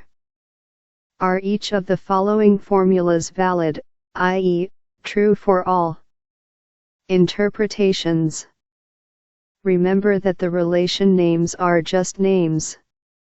In the formula, don't assume the name has to have any bearing on their interpretation. For arbitrary a and b in the domain, 8 leastaswisias, a, b. 8 leastaswisias, b, a. For arbitrary a in the domain, prime, a, odd, a, prime, a. For arbitrary a and b in the domain, better than, a, b. Better than, b, a. For each, if it is true or false under all interpretations, prove that. For these small examples, a truth table will probably be easier than using Boolean algebra or inference rules. Otherwise, give an interpretation in which it is true, and one in which it is false. Note, as always, look at trivial and small test cases first. Here, try domains with 0, 1, or 2 elements, and small relations. Exercise 4.4.5. Suppose we wanted to represent the count of neighboring pirates with a binary relation, such that when location A has 2 neighboring pirates, pirates next to A, 2, will be true. Of course, pirates next to A, 1, would not be true in this situation. These would be analogous with the propositional Waterworld propositions A has 2 and A has 1, respectively. 1. If we only allow binary relations to be subsets of a domain crossed with itself, then what must the domain be for this new relation? Pirates next to 2. If we further introduced another relation, is number, what is a formula that would help distinguish intended interpretations from unintended interpretations? That is, give a formula that is true under all our intended interpretations of pirates next to but is not true for some nonsense interpretations we want to exclude. This will be a formula without an analog in the Waterworld. Domain axioms, propositional axioms for Waterworld, page 171. 146. Download for free at https://383d4b872d7b454e99fe2eaa43a8ff at 2020. Exercise 4.4.6. Determine whether the relation R on the set of all people is reflexive, anti-reflexive, symmetric, anti-symmetric, and or transitive, where A, B, are if and only if 1A is older than B, 2A is at least as old as B, 3A and B are exactly the same age, 4A and B have a common grandparent, 5A and B have a common grandchild. Exercise 4.4.7. For each of the following, if the statement is true, explain why, and if the statement is false, give a counterexample relation. 1. If R is reflexive, then R is symmetric. 2. If R is reflexive, then R is anti-symmetric. 3. If R is reflexive, then R is not symmetric. 4. If R is reflexive, then R is not anti-symmetric. 5. If R is symmetric, then R is reflexive. 6. If R is symmetric, then R is anti-reflexive. 7. If R is symmetric, then R is not anti-reflexive. 4.4.2 Quantifiers. Available under Creative Commons Share-alike 4.0 International License, http Creative Commons s.org/licenses/by-sa/4.0. Exercise 4.4.8. Let P, X, be the statement has been to Prague, where the domain consists of your classmates. 1. Express each of these quantifications in English. X, P, X. X, P, X. X, P, X. X, P, X. X, P, X. X, P, X. X, P, X. X, P, X. 2. Which of these mean the same thing? 147. Download for free at https://383D4B872D7B454E99FE2EAA43A8FF at 2020. Exercise 4.4.9. Let C, X, be the statement X has a cat.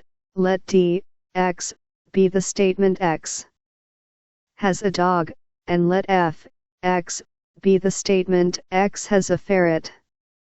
Express each of these statements in first-order logic using these relations. Let the domain be your classmates. 1. A classmate has a cat, a dog, and a ferret. 2. All your classmates have a cat, a dog, or a ferret. 3. At least one of your classmates has a cat and a ferret, but not a dog. 4. None of your classmates has a cat, a dog, and a ferret. 5. For each of the three animals, there is a classmate of yours that has one. Exercise April 4, 10. Determine the truth value of each of these statements if the domain is all real numbers. Where appropriate, give a witness. 1, 2, 3, 4. 4.4.3 Interpreting first-order formulas. Available under Creative Commons Share-alike 4.0 International License, http Creative Commons s.org/licenses/by-sa/4.0. Exercise April 4, 11.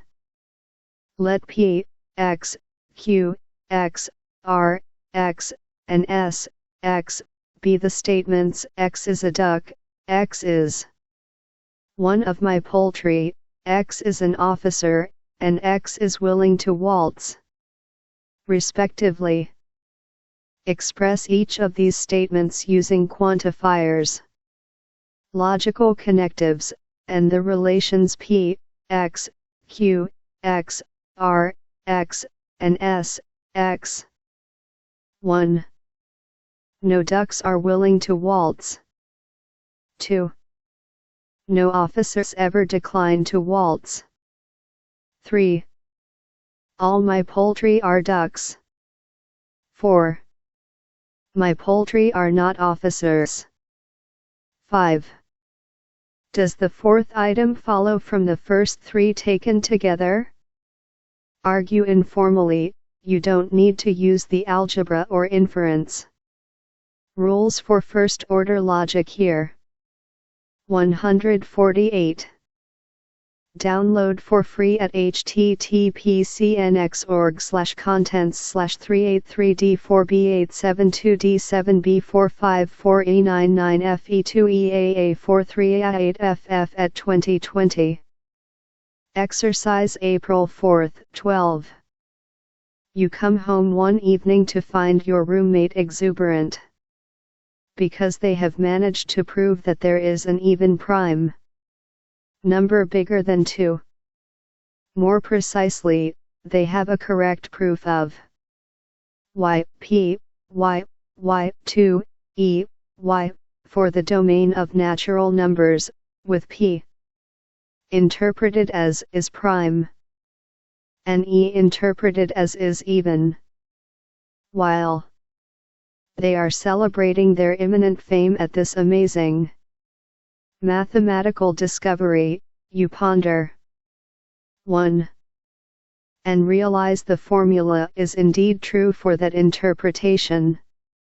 Briefly explain why. You don't need to give a formal proof using Boolean algebra or inference rules, just give a particular value for y. And explain why it satisfies the body of y. 2. Is the formula still true when restricted to the domain of natural numbers 2 or less? Briefly explain why or why not. 3. Is the formula still true when restricted to the empty domain? Briefly explain why or why not. 4. Give a formula that correctly captures the notion there is an even prime number bigger than 2. Exercise April 4, 13. For the sentence XYA, X, B, X, Y, A, Y, state whether it is true or false, relative to the following interpretations. If false, give values for X and Y witnessing that 1. The domain of the natural numbers, where A is interpreted as even, and B is interpreted as equals. 2. The domain of the natural numbers, where A is interpreted as even, and B is interpreted as is an integer divisor of 3. The domain of the natural numbers, where A is interpreted as even, and B is interpreted as is an integer multiple of 4. The domain of the booleans, true, false, where A is interpreted as false, and B is interpreted as equals. 5. The domain of Waterworld locations in the particular board where locations Y and Z contain pirates, but all other locations are safe. The relation symbol A is interpreted as unsafe, and B is interpreted as neighbors. 6. All Waterworld boards, where A is interpreted as safe, and B is interpreted as neighbors. That is the formula valid for Waterworld. 149. Download for free at https://383D4B872D7B454E99FE2EAA43A8FF at 2020. Exercise April 4, 14. Translate the following conversational English statements into first-order logic, using the suggested predicates, or inventing appropriately named ones if none provided. You may also freely use equal, which we'll choose to always interpret as the standard equality relation. 1. All books rare and used. This is claimed by a local bookstore. What is the intended domain? Do you believe they mean to claim all books rare or used? 2. Everybody who knows that UFOs have kidnapped people knows that Agent Mulder has been kidnapped. Is this true, presuming that no UFOs have actually visited Earth yet? Exercise April 4, 15. Write a formula for each of the following. Use the two binary relations is for and is against and domain of all people. All for one, and one for all. We'll take one to mean one particular person, and moreover, that both ones are referring the same particular person, resulting in there is one whom everybody is for, and that one person is for everybody. 13. If you're not for us, you're against us.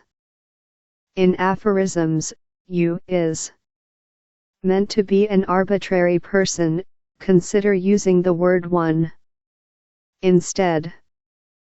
Furthermore, we'll interpret us as applying to everybody. That is, one always believes that if one is not for me, then one is against me. The enemy of your enemy is your friend. By your enemy we mean somebody you are against, and similarly, your friend will mean somebody you are for. Be careful, this may be different than somebody who is against EJF or you. Somebody has an enemy. We don't know of an aphorism expressing this. 14. Two interpretations are considered fundamentally the same, or isomorphic, if you can map one interpretation to the other simply by a consistent renaming of domain elements. Exercise April 4, 16. Find two fundamentally different interpretations that satisfy the statement, there exists one person who is liked by two people. 150.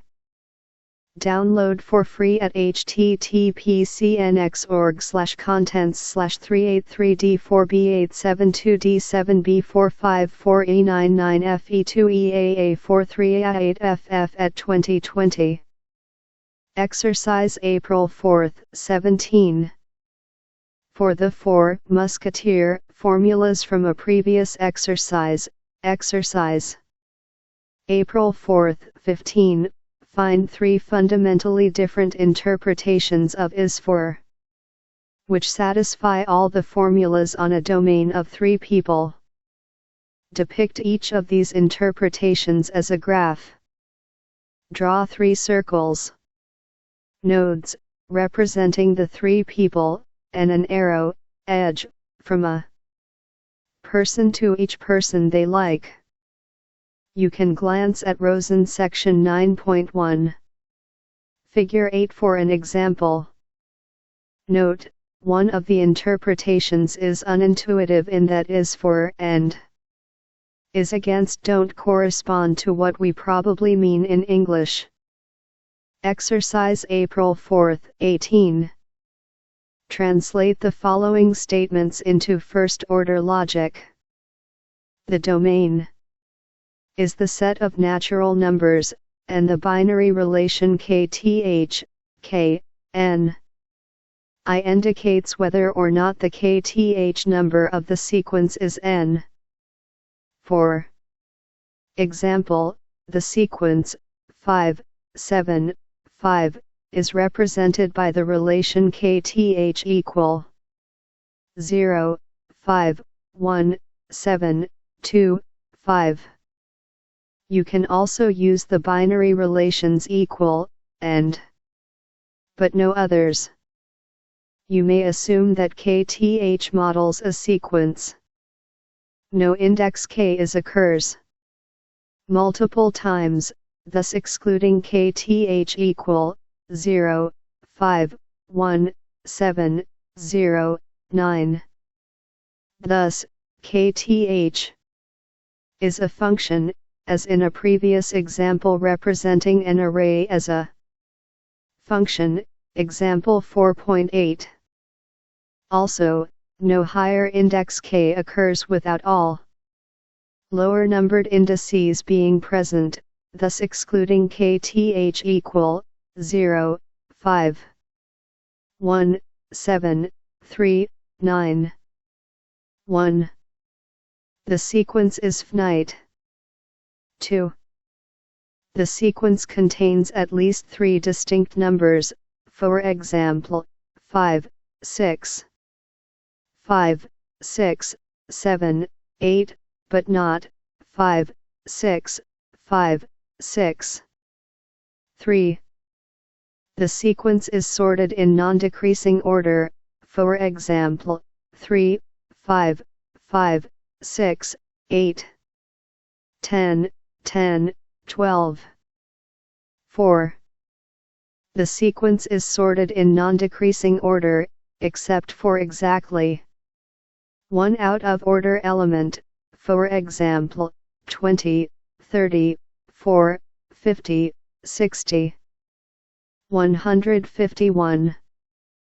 Download for free at https://383D4B872D7B454E99FE2EAA43A8FF at 2020. Exercise April 4, 19. Some binary relations can be viewed as the encoding of a unary function, where the first element of the ordered pair represents the function's value. For instance, in a previous exercise, exercise 4.4.2, we encoded the binary function addition as a ternary relation adds to 1. Give one example of a binary relation which does not correspond to the encoding of a function. 2. Write a first-order formula describing the properties that a binary relation R must have to correspond to a unary function. Exercise April 4, 20. Alternation of quantifiers. Determine the truth of each of the following sentences in each of the indicated domains. Note: to help yourself, you might want to develop an English version of what the logic sentences say. Start with the inner formula, talking about people X, Y, Z, then add the quantifier for Z to get a statement about people X, Y, and repeat for the other two quantifiers. 4 sentences. 1, 2, 3, 4. 4 domains. 1. The empty domain. 2. A world with one person, who likes herself. 3. A world with Yorick and Zelda, where Yorick likes Zelda, Zelda likes herself, and that's all. 4. A world with many people, including CJ, Catherine Zeta-Jones, JC, John Cusack, and Jr., Julia Roberts. Everybody likes themselves. Everybody likes JC, everybody likes CJ except Jr., everybody likes Jr. except CJ and IB. Any others may or may not like each other, as you choose, subject to the preceding. You may wish to sketch a graph of this likes relation, similar to Rosen section 9.1 figure 8. Determine the truth of all 16 combinations of the 4 statements and 4 domains. 152. Download for free at https://383d4b872d7b454e99fe2eaa43a8ff at 2020. 4.4.4 Modeling. Available under Creative Commons Share-alike 4.0 International License, http Creative Commons. s.org/licenses/by-sa/4.0. Exercise April 4, 21. Translate the following into first-order logic: raspberry sherbet. With hot fudge, RSHF, is the tastiest dessert. Use tastier as your only relation. What is the intended domain for your formula? What is a relation which makes this statement true? One which makes it false? Exercise April 4, 22. Even allowing for elision, the list of Waterworld domain axioms. Section 6.6 is incomplete, in a sense.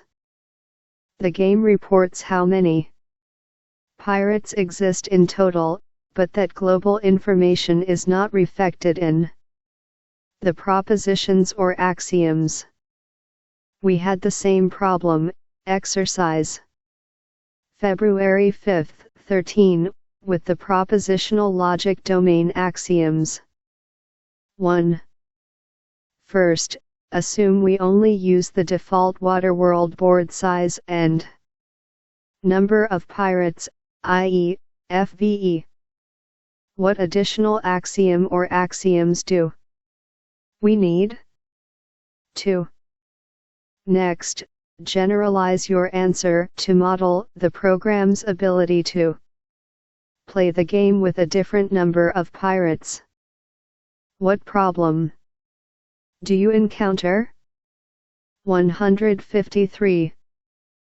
Download for free at https://383d4b872d7b454e99fe2eaa43a8ff at 2020. Exercise April 4, 23. The puzzle game of Sudoku is played on a 9x9 grid, where each square holds a number between 1 and 9. The positions of the numbers must obey constraints. Each row and each column has each of the 9 numbers. Each of the 9 non-overlapping 3x3 square subgrids has each of the 9 numbers. Like Waterworld, throughout the game, some of the values have not been discovered, although they are determined. You start with some numbers revealed, enough to guarantee that the rest of the board is uniquely determined by the constraints. Thus, like in Waterworld, when deducing the value of another location, what has been revealed so far would serve as premises in a proof. Fortunately, there are the same number of rows, columns, subgrids, and values. So, our domain is 1, 2, 3, 4, 5, 6, 7, 8, 9. To model the game, we will use the following relations. Value R, C, V, indicates that at row R, column C is the value V. V equal W is the standard equality relation. Subgrid G, R, C, indicates that subgrid G includes the location at row R, column C. Provide domain axioms for Sudoku, and briefly explain them. These will model the row, column, and subgrid constraints.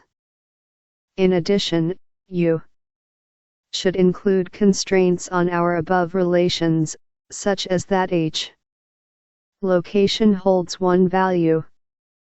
4.4.5 Reasoning with equivalences. Available under Creative Commons Share-alike 4.0 International License, http Creative Commons s.org/licenses/by-sa/4.0. Exercise April 4, 24. Some of the first-order equivalences. First-order equivalences, page 168, are redundant. For each of the following, prove the equivalence using the other equivalences. 1. 2. Assuming a non-empty domain. 154.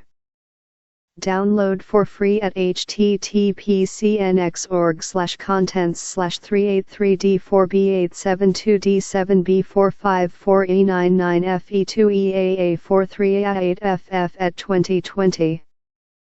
Exercise April 4, 25. We can characterize a prime number as a number n-satisfying. Using the equivalences for first-order logic, show step by step that this is equivalent to the formula. Do not use any arithmetic equivalences. Exercise April 4, 26. A student claims that by the distribution of quantifiers, this is actually trying to do two steps at once. Rewrite this as the two separate intended steps. Determine which is wrong, and describe why that step is wrong. Exercise April 4, 27. Simplify the formula so that the body of each quantifier contains only a single atomic formula. Definition: well-formed formula, WFF, for first order logic, involving that quantified variable. Provide reasoning for each step of your simplification. 4.4.6 Reasoning with inference rules. Available under Creative Commons Share-alike 4.0 International License, http Creative Commons s.org/licenses/by-sa/4.0. Exercise April 4, 28. Prove that syllogisms are valid inferences. In other words, show that x. 155. Download for free at https://383d4b872d7b454e99fe2eaa43a8ff at 2020. Exercise April 4, 29.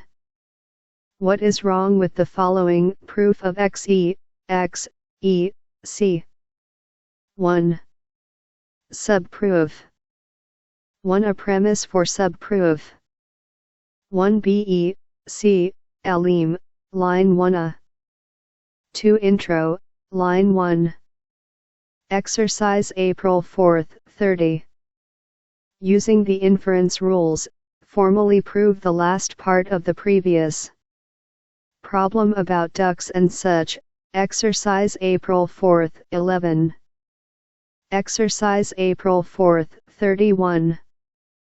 Give an inference rule proof of x, fruit, x, has method, test y, x, y, apple, y, fruit, y, z, apple, z, has method, test y, z. Exercise April 4, 32. 1. Prove the following: x, p, x, y, p, y, q, y, z, q, z. 2. Your proof above used intro. Why can't we replace that step with the formula zq, z, with the justification intro? 3. Describe an interpretation which satisfies the proof's premises, but does not satisfy Z, Q, Z. 4.4.7 Solutions to exercises in chapter. Available under Creative Commons Sharealike 4.0 International License, http creativecommons.org/licenses/by-sa/4.0. Solution to exercise 4.1.1.1. The Q, somebody, suggests one person who exists. We'll call them P for popular, P. Now we need to fill in the dots with everybody likes P to get P. X likes X, P. Solution to exercise 4.1.1.2. 156. Download for free at https://383D4B872D7B454E99FE2EAA43A8FF at 2020. The Q, everybody, suggests a universal. We'll call them J for J. Do, J. Now, we need to fill in the dots with somebody likes J to get J, X likes X, J. Note that this formula is just like the preceding somebody likes everybody example. Example 4.3, except that the quantifiers have been swapped, and different variable names were used, a superficial difference. Solution to exercise 4.1.1.3. Evenness is a straightforward translation from an integer n is even, if it is twice some other integer k, even, n, k, n equal to k. Note that by this standard definition, 0 is even. There are many equivalent ways to define primality, just as there are many algorithms for checking primality. One straightforward solution is non-composite, n, j, k equal n, j equal 1, k equal 1. Well, this is almost expresses prime, except that n equal 1 satisfies this formula. A mathematician points out that just as 0 is neither positive nor negative, 1 is neither prime nor composite, as stated, this formula actually captures non-composite. Oops. There are several ways to upgrade this to exactly capture prime. Aside, one is called a unit. If we consider the domain of all integers, not just natural numbers, the idea of primality still makes sense. -17 is also prime, and -1 is also another unit. Similarly, considering the domain of complex integers a, b, a plus by a, z, b, z, could be written z plus zi, then I and I are also units. How might we generalize our definition of prime to work in these further interpretations? A similar, equivalent formula to the above is non-composite, n. Solution to exercise 4.1.1.4. Solution to exercise 4.1.1.5. We need a new relation that combines the syntax of n size. The result would look like less than size I, a. This assumes the new relation has the obvious intended definition. Solution to exercise 4.1.1.6. Solution to exercise 4.1.1.7. There are various solutions, but they all must capture the same idea: there exists exactly one unsafe neighbor. This solution states that in two parts. There exists an unsafe neighbor, you. Every unsafe neighbor is you. Together, these two parts imply there is only one such you. Solution to exercise 4.2.1.1. 157. Download for free at https://383d4b872d7b454e99fe2eaa43a8ff at 2020. 1. 2. Definition of. 3. Distribution of over. 4. Complementation of. 5. Definition of. Solution to exercise 4.3.1.1. In line 4, intro requires that variable being generalized, q, be arbitrary. It was introduced in line 2 by Alim, so that's okay. For example, we could have used intro on line 3 to reintroduce the 20if or just eliminated. But, q was free when we used Alim on line 3, and this makes the variable no longer arbitrary. Line 3's choice of p may depend on q, and a variable is only arbitrary if it is free of any such constraints. Solution to exercise 4.4.5. 1.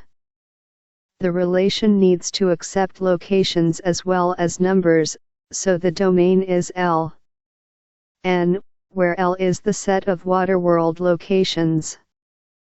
Alternatively, you could use 0, 1, 2, 3 instead of n, the set of all natural numbers. 2. The difficulty is that it's possible to ask about nonsensical combinations like Pyrates nexto, 17, 2, and Pyrates nexto, w, b. Adding is number, any. Interpretation would be expected to satisfy, for arbitrary a and b, Pyrates nexto. A, b, is number. B, is number. A, b. Aside, more interestingly though, imagine we did interpret Pyrates nexto over the domain n only. We could then pretend that the locations, instead of being named A, Z, were just numbered 1, 24.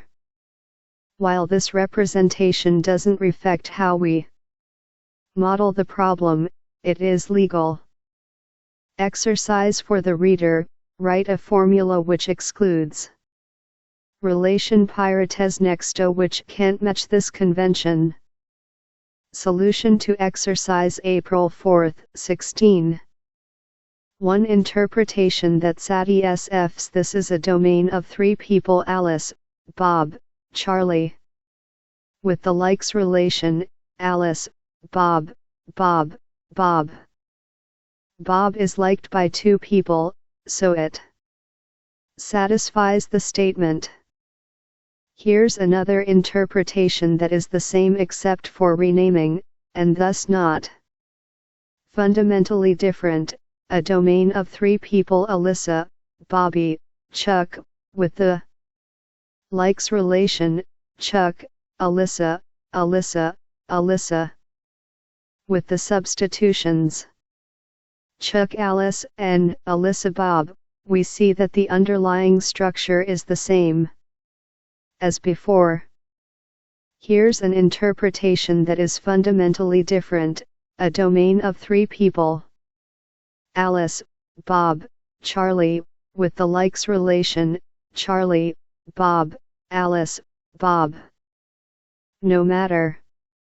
158.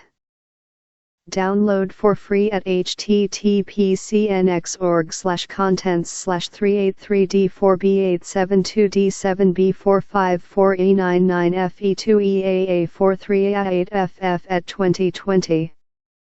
How you rename, you don't get somebody liking themselves, so you can see its underlying structure is truly different than the preceding interpretations. English is fuzzy enough that it is unclear whether 1 and 2 are meant as exact counts. The above two examples each assume they are. Aside, if we change the statement slightly to add a comma, there exists one person who is liked by two people, we arguably change the meaning significantly. The now independent first clause arguably means there is only one person existent in total, so the overall statement must be false. There's a quick lesson in the difference between English dependent and independent clauses. Solution to exercise April 4, 28. 1 premise. 2 premise. 3 elim, line 1. 4 elim, lines 2, 3. 159. Download for free at https://383d4b872d7b454e99fe2eaa43a8ff at 2020. Chapter 5 Conclusion. Acknowledgements. 5.1 Logic. Looking back. 5.1.1 Why didn't we begin with quantifiers all along? Available under Creative Commons Share-alike 4.0 International License, http creativecommons.org/licenses/by-sa/4.0. We saw 3 stages of logics. Propositional logic, with formulas like Dick likes Jane, Jane likes Dick. While the propositions are named suggestively, nothing in the logic enforces a relation. Among these, it is equivalent to AB. Predicate logic, where variables and constants can express a connection between different parts of the formula, likes y, x, likes x, y. Predicate logic introduced the idea of variables, and required domains and interpretations to determine truth. But it can't bind variables, and thus requires an interpretation of x and y to evaluate. First-order logic, which included 2 quantifiers to bind variables, y, x, likes y, x, likes x, y. So why, you might ask, didn't we just start out with first-order logic in the first lecture? One reason, clearly, is to introduce concepts one at a time. Everything you needed to know about one level was needed in the next, and then some. But there's more. By restricting our formalisms, we can't express all the concepts of the bigger formalism. But we can have automated ways of checking statements or finding proofs. In general, this is a common theme in the theory of any subject, determining when and where you can, or need to, trade of expressibility for predictive value.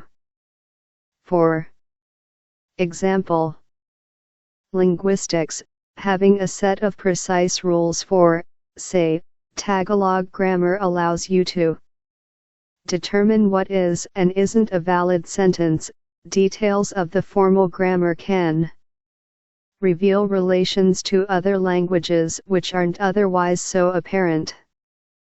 On the other hand, a grammar for any natural language is unlikely to exactly capture all things which native speakers say and understand. If working with a formal grammar, one needs to know what is being lost and what is being gained. Dismissing a grammar as irrelevant because it doesn't entirely reflect usage is missing the point of the grammar. Conversely, condemning some real-life utterances as ungrammatical, and ignoring them, forgets that the grammar is a model which captures many, if not all, important properties. Of course, any reasonable debate on this topic respects these two poles and is actually about where the best trade-off between them lies. 160. Download for free at https://383d4b872d7b454e99fe2eaa43a8ff at 2020. Psychology, say, Piaget. 2. Might propose 4 stages of learning in children. It may not trade of total accuracy, for, say, clues of what to look for in brain development. Physics, modern pedagogy must trade of quantum accuracy for Newtonian approximations. Researchers exploring fields like particle physics must trade of exact simulations for statistical, stochastic, approximations. Understanding the theoretical foundations of a field is often critical for knowing how to apply various techniques in practice. 5.1.2 Logic and Everyday Reasoning. Available under Creative Commons Share-alike 4.0 International License, http Creative Commons s.org/licenses/by-sa/4.0. We've looked at the impreciseness and ambiguity of natural language statements, but these are not the only problems hidden in natural language arguments. The following illustrates a common form of hidden assumption, saying the 10th reindeer of Santa Claus is implies the existence some 10th reindeer. More subtly, humans use much more information than what is spoken in a conversation. Even aside from body language, consider a friend asking you, "Hey, are you hungry?" While as a formal statement this doesn't have any information, in real life it highly suggests that your friend is hungry. A much more blatant form of missing information is when the speaker simply chooses to omit it. When arguing for a cause, it is standard practice to simply describe its advantages, without any of its disadvantages or alternatives.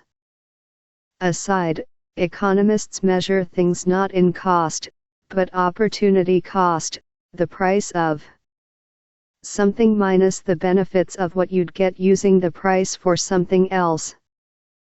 For example, for $117 million the university can build a new research center.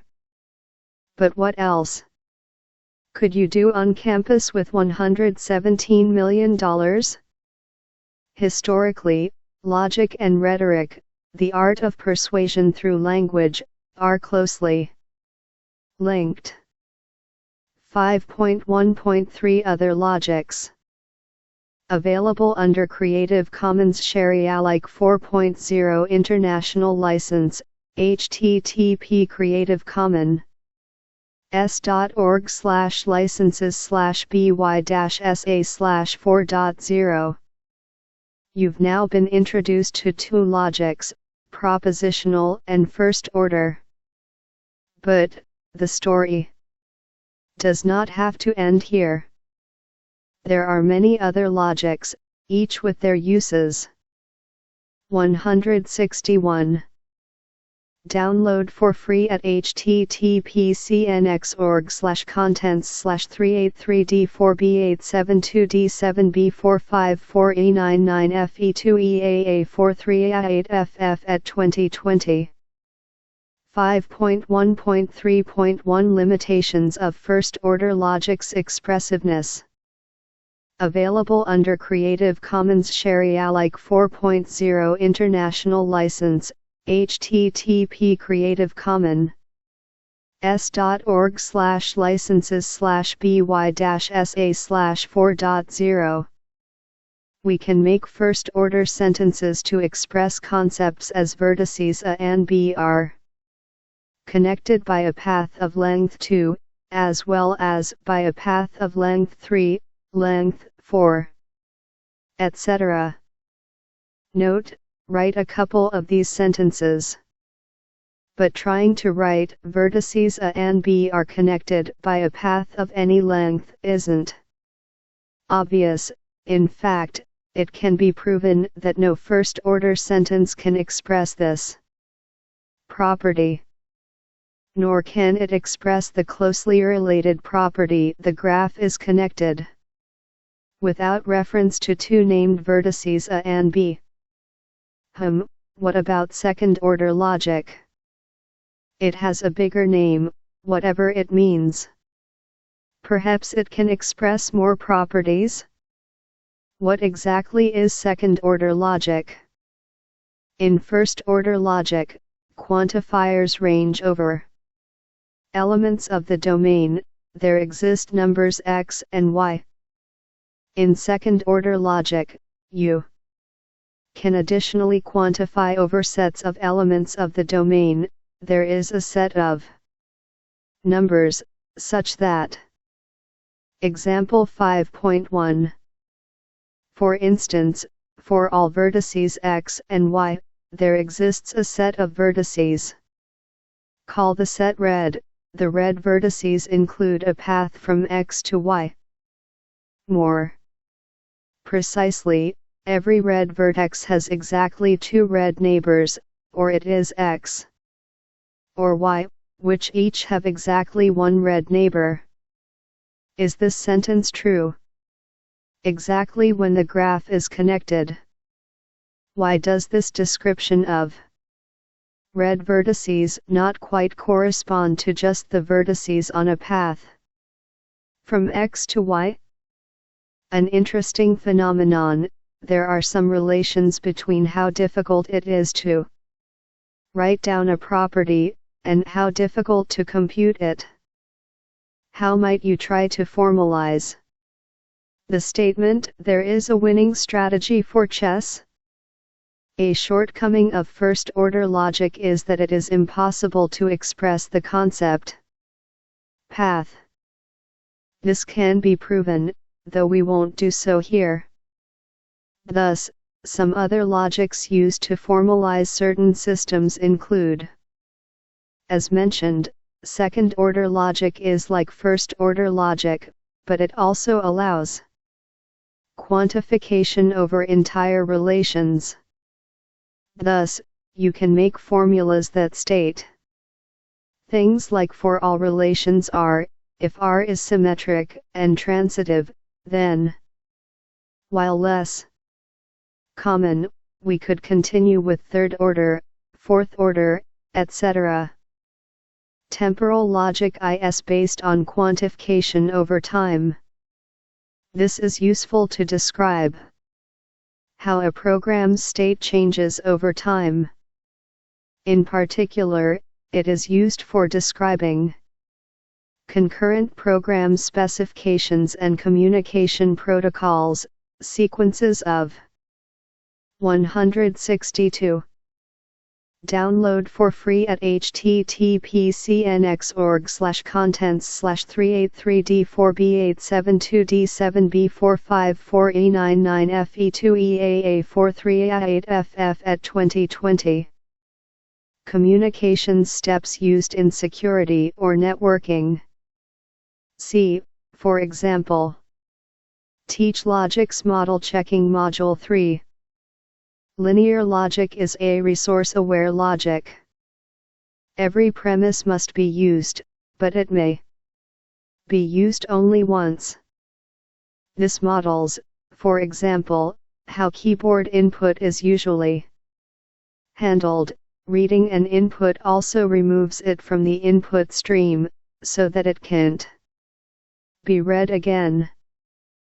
5.1.4 Logic in Computer Science. Available under Creative Commons Sharealike 4.0 International License, http Creative Commons s.org/licenses/by-sa/4.0. Logics provide us with a formal language useful for specifying properties unambiguously, proving that programs and systems do, or don't, have the claimed properties, and gaining greater insight into other languages such as database queries. 4. Programming language type systems are a great example of these first 2 points.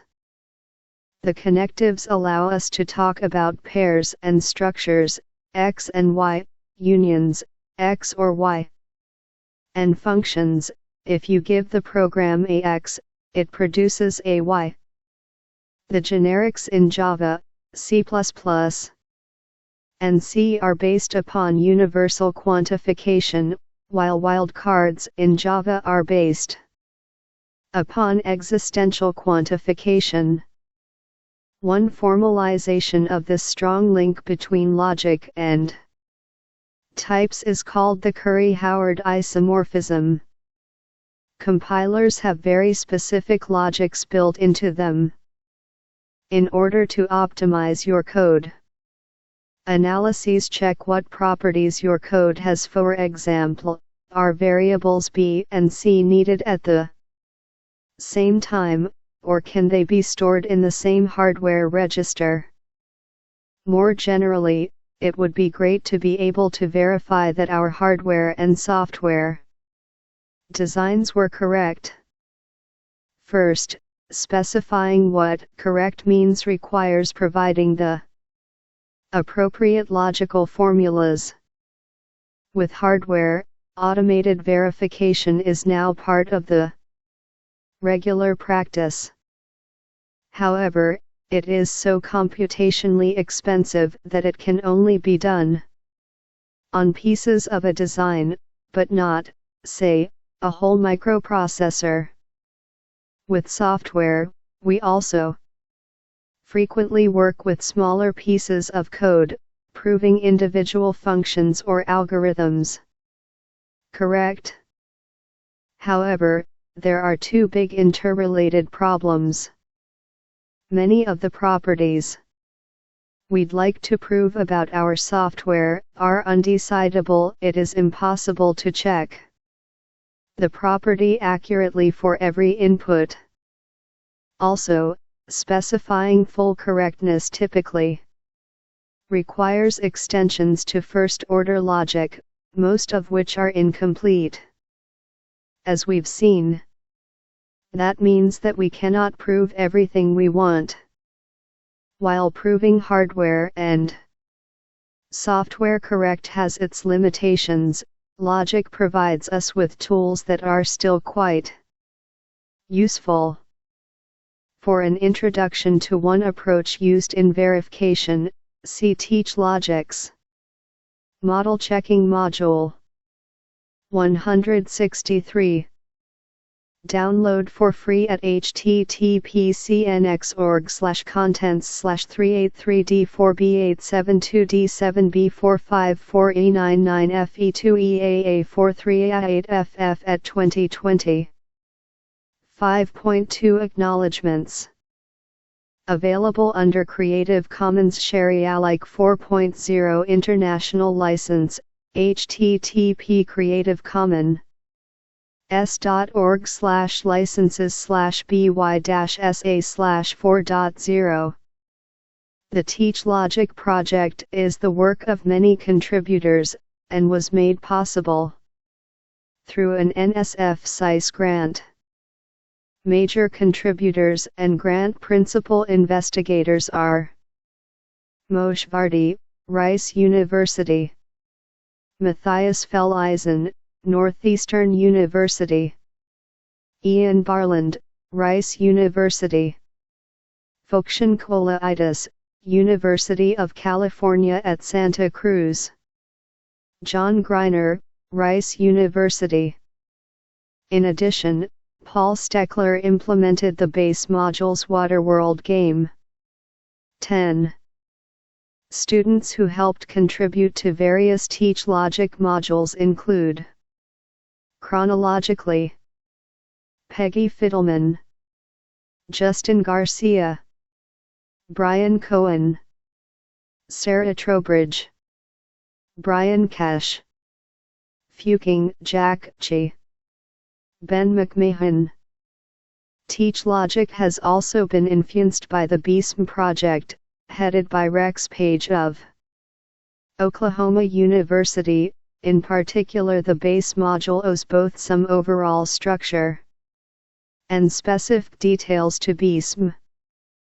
Janice Bordeaux, from the Engineering Dean's Office at Rice University, assisted with developing classroom assessment tools. 164.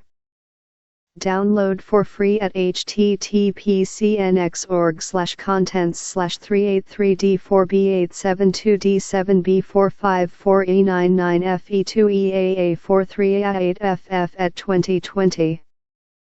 Chapter 6 Appendices and Reference Cheats. 6.1 Propositional Equivalences.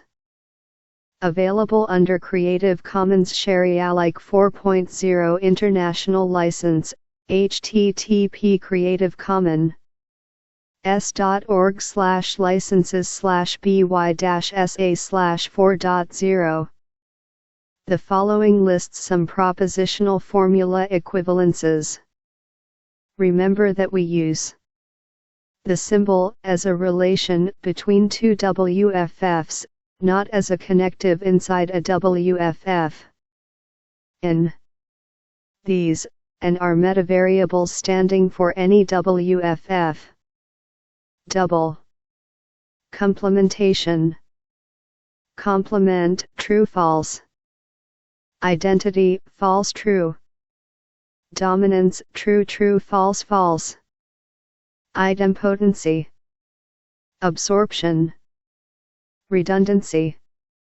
De Morgan's laws. Associativity. Commutativity.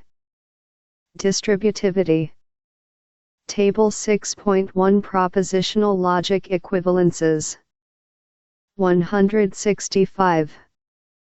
Download for free at https://383d4b872d7b454e99fe2eaa43a8ff at 2020. Equivalences for implication are omitted above for brevity and for tradition. They can be derived using the definition AB. Example 6.1. For example, using identity and commutativity, we have true B, false B, false B. 6.2 Propositional Inference Rules. Available under Creative Commons Sharealike 4.0 International License, http creativecommons.org/licenses/by-sa/4.0. Abbreviation name. If you know all of, then you can infer intro and introduction, elim and elimination, left and elimination, right, intro or introduction, left or introduction, right, elim, or elimination. Table 6.2 Our propositional inference rules. 166. Download for free at https://383d4b872d7b454e99fe2eaa43a8ff at 2020. Abbreviation name. If you know all of, then you can infer. Intro. If. Introduction. Elim. If elimination. Modus ponens. False intro. False introduction. False elim. False elimination. Reductio ed. Absurdum, v. 1. Ra. Reductio ed. Absurdum, v. 2. Intro. Negation. Introduction. Elim. Negation. Elimination. Case. Elimination. Left. Case elim. Case. Elimination. Right. Table 6.2 Our propositional inference rules. 167. Download for free at https://383d4b872d7b454e99fe2eaa43a8ff at 2020. As usual, are metavariables standing for any WFF. This is by no means the only possible inference system for propositional logic. Aside, this set of inference rules is based upon discrete mathematics with a Compute T by Hall and O'Donnell, Springer, 2000, and the BEASM project. 6.3 First order equivalences. Available under Creative Commons Sharealike 4.0 International License, http Creative Commons s.org/licenses/by-sa/4.0. The following equivalences are in addition to those of propositional logic, propositional L equivalences, page 165. In these, and each stand for any WFF, but stands for any WF with no free occurrences of X. Equivalence variant. Complementation of quantifiers X.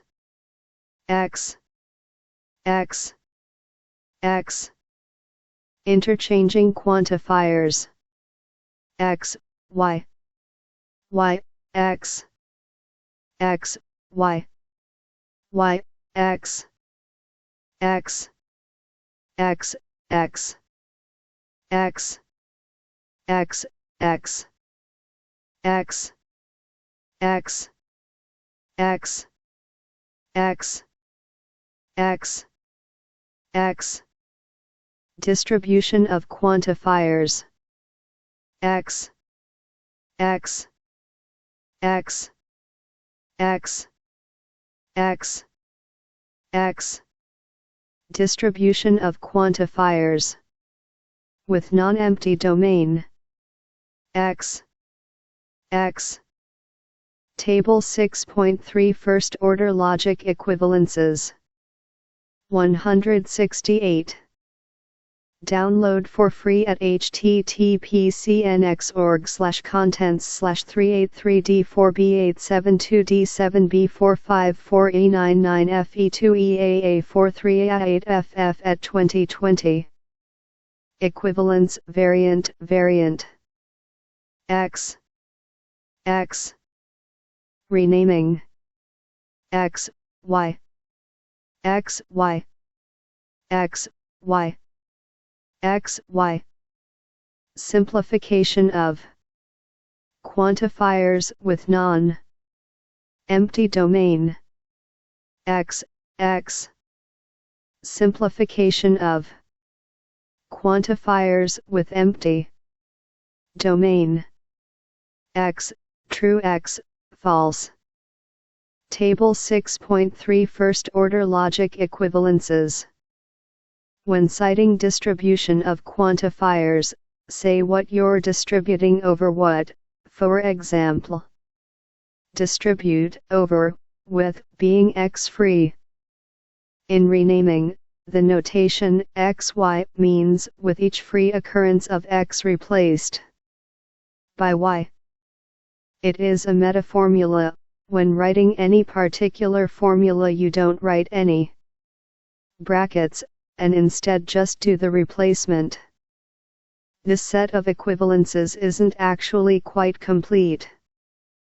For instance, is equivalent to true, but we can't show it using only the rules above. It does become complete. 5. If we add some analogues of the first order inference rule, page 169.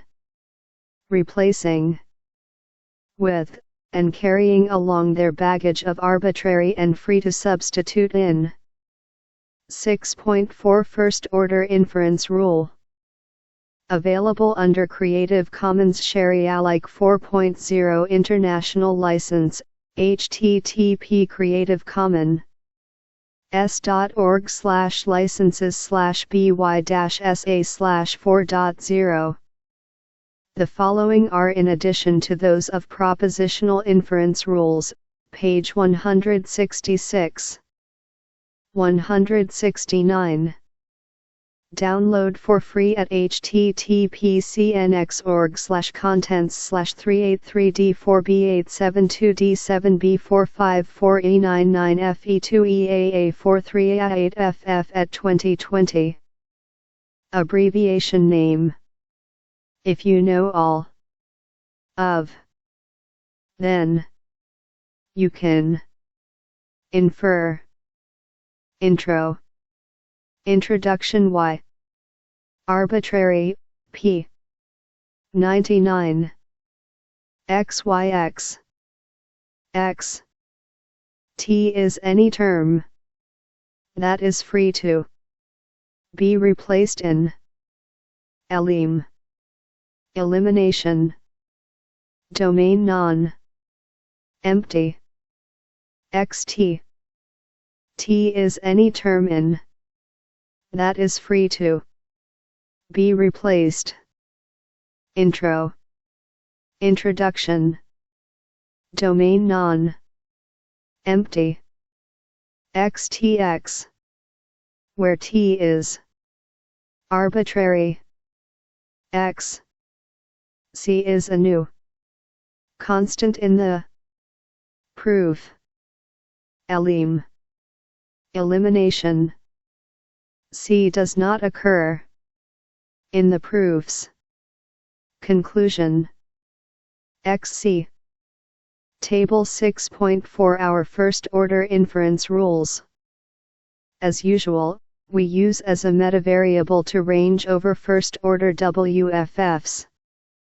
Similarly, T is a metavariable for first order terms, and C is a metavariable for domain constants. The 170. Download for free at https://383d4b872d7b454e99fe2eaa43a8ff at 2020. Notation. VW means the formula but with every appropriate note, P99. Occurrence of V replaced by W. As discussed in the lecture notes, a variable is arbitrary unless a variable is not arbitrary if it is free in an enclosing premise. A variable is not arbitrary if it is free after applying elim either as the introduced witness C, or free anywhere else in the formula.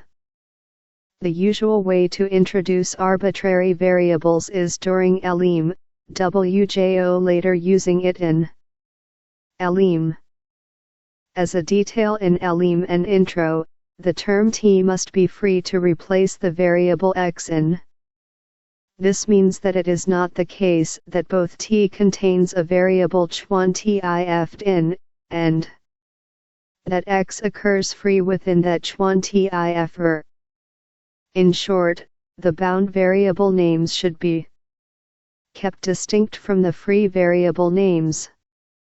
Also, only free occurrences x get replaced. The restriction in elim on C being new is similar. 6.5 Propositional Axioms for Waterworld.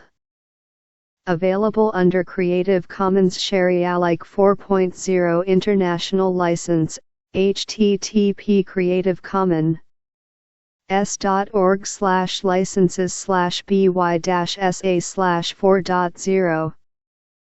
We summarize the details of how we choose to model Waterworld boards in propositional logic, exactly what propositions we make up, and the formal domain. Axioms which capture the game's rules. The board is fxed at 6 times 4, named A, Z, with I and O omitted. 171. Download for free at https://383D4B872D7B454E99FE2EAA43A8FF at 2020. Figure 6.1 A Sample Waterworld Board. 6.5.1 Propositions. Available under Creative Commons Sharealike 4.0 International License, http Creative Commons s.org/licenses/by-sa/4.0. There are a myriad of propositions for Waterworld, which can be grouped. Whether or not a location contains a pirate, A. Unsafe, B. Unsafe, Z. Unsafe. Whether or not a location contains no pirate, A. Safe, B. Safe, Z. Safe. 172. Download for free at https://383D4B872D7B454E99FE2EAA43A8FF at 2020. Aside, yes, using the intended interpretation, these are redundant with the previous ones. Some domain axioms below will formalize this. Propositions indicating the number of neighboring pirates to a location: A has 0, A has 1, A has 2, B has 0, B has 1, B has 2, H has 0, H has 1, H has 2, H has 3, Z has 0, Z has 1. These are all true or false propositions. There are no explicit numbers in the logic. A domain axiom below will assert that whenever, say, B has 1 is true, then B has 0 and B has 2 are both false. Aside, there is no proposition A has 3 since location A has only 2 neighbors. Similarly, there is no proposition B has 3. We could have chosen to include those, but under the intended interpretation they'd always be false.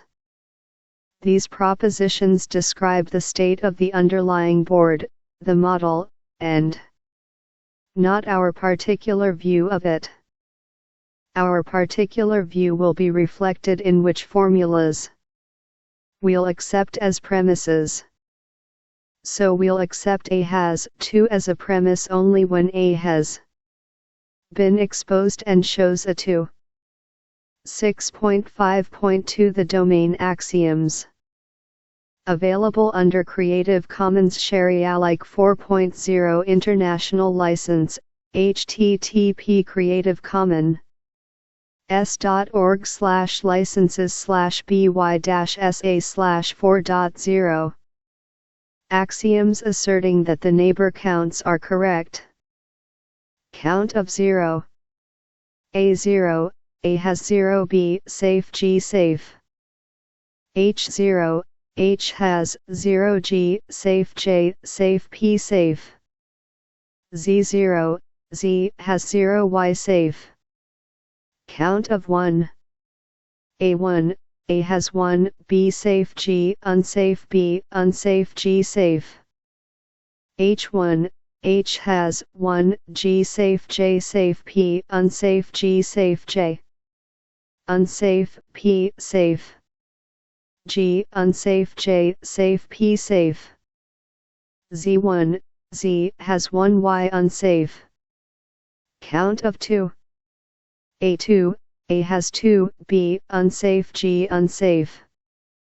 H2, H has 2. G, safe. J, unsafe. P, unsafe. G, unsafe. J, safe. P, unsafe. G, unsafe. J, unsafe. P, safe. There aren't any such axioms for locations with only one neighbor. 173. Download for free at https://383d4b872d7b454e99fe2eaa43a8ff at 2020. Count of 3. H3, H has 3. G, unsafe. J, unsafe. P, unsafe. There aren't any such axioms for locations with only one or two neighbors.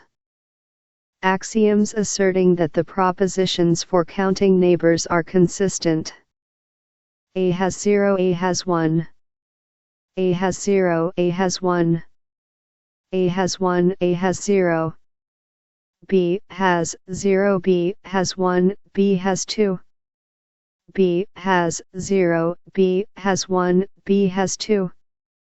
B has 1. B has 0. B has 2. B has 2. B has 0. B has 1. H has 0. H has 1. H has 2. H has 3. H has 0. H has 1. H has 2. H has 3. H has 1. H has 0. H has 2. H has 3. H has 2. H has 0. H has 1. H has 3. H has 3. H has 0. H has 1. H has 2. Axioms asserting that the safety propositions are consistent. A safe. A unsafe. A safe. A unsafe. Z safe. Z unsafe. Z safe. Z unsafe. This set of axioms is not quite complete, as explored in an exercise February 5, 13. As mentioned, it is redundant to have both A safe and A unsafe as propositions. Furthermore, having both allows us to express inconsistent states, ones that would contradict the safety axioms. If implementing this in a program, you might use both as variables, but have a safety check function to make sure that a given board representation is consistent. Even better, you could implement Waterworld so that these propositions wouldn't be variables, but instead be calls to a lookup, accessor functions. These would examine the same internal state, to eliminate the chance of inconsistent data. Using only true or false propositions, without recourse to numbers makes these domain Axioms unwieldy. Later, we'll see how relations, page 105, and syntax and semantics of quantifiers, page 123, help us model the game of Waterworld more concisely. 174. Download for free at https://383d4b872d7b454e99fe2eaa43a8ff at 2020. 6.6 First Order Axioms for Waterworld. Available under Creative Commons Share-alike 4.0 International License, http Creative Commons s.org/licenses/by-sa/4.0.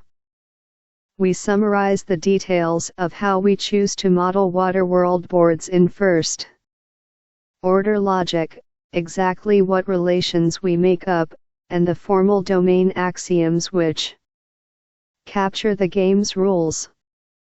This will follow almost exactly the same pattern as our Waterworld model in Propositi.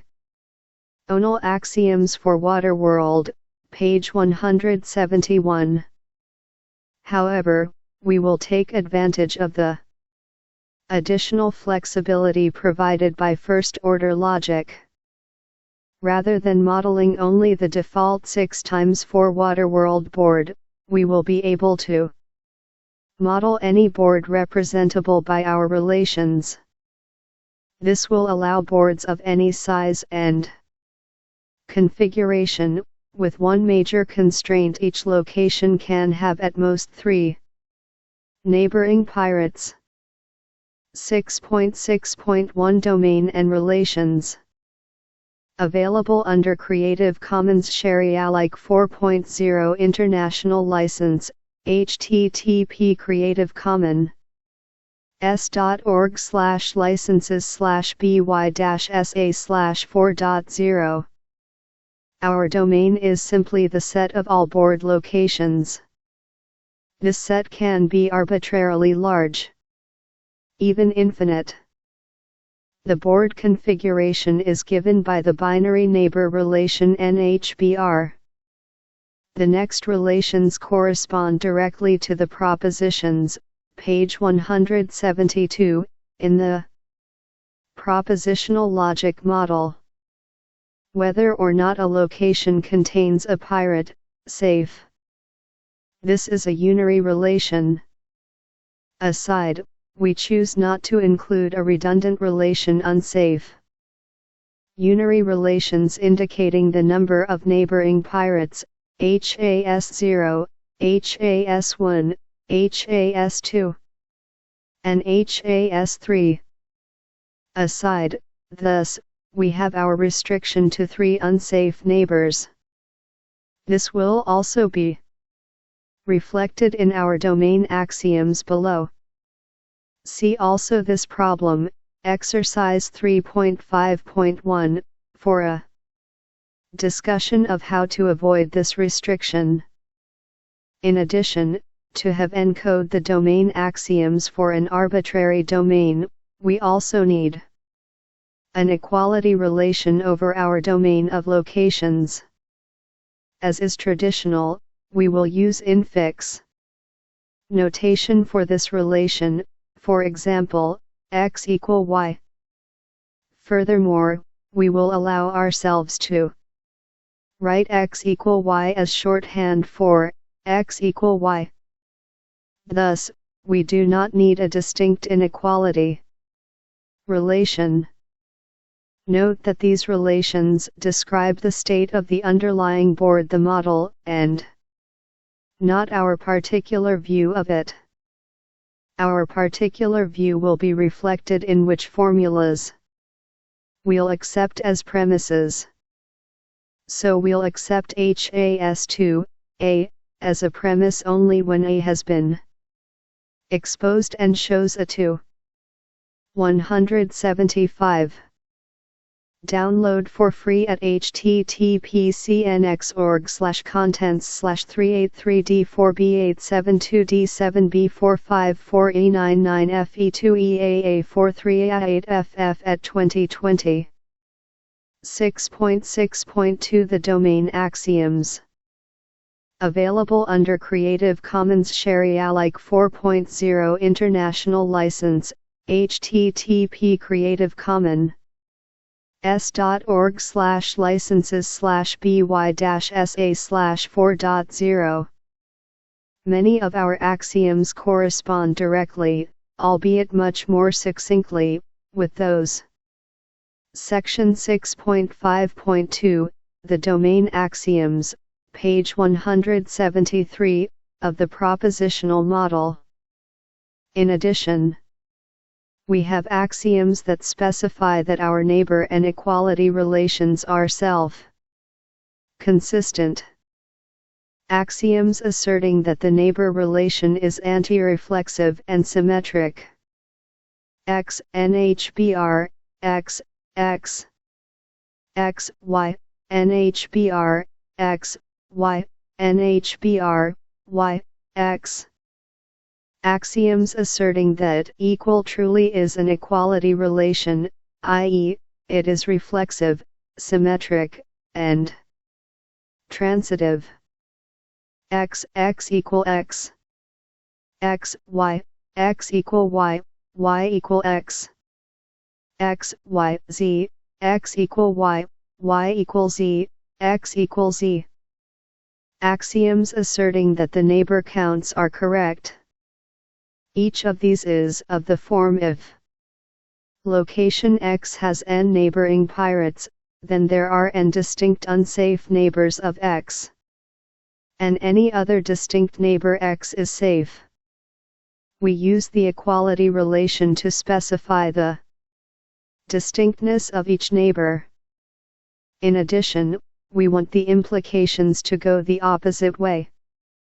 Otherwise, each of HAS0, HAS1, HAS2, and HAS3 could always be false, while still satisfying the above. For brevity, we allied the details in the following list. X, Y, NHBR, X, Y, safe, Y, HAS0, X, X.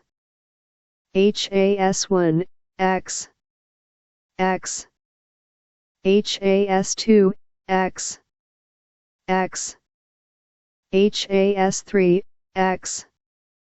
Axioms asserting that the neighbor counts are consistent, while redundant, including axioms like the following can be convenient. X, HAS0, X, HAS1, X, HAS2, X, HAS3, X, X, HAS1, X, HAS0, X, HAS2, X, HAS3, X. 176. Download for free at https://383d4b872d7b454e99fe2eaa43a8ff at 2020.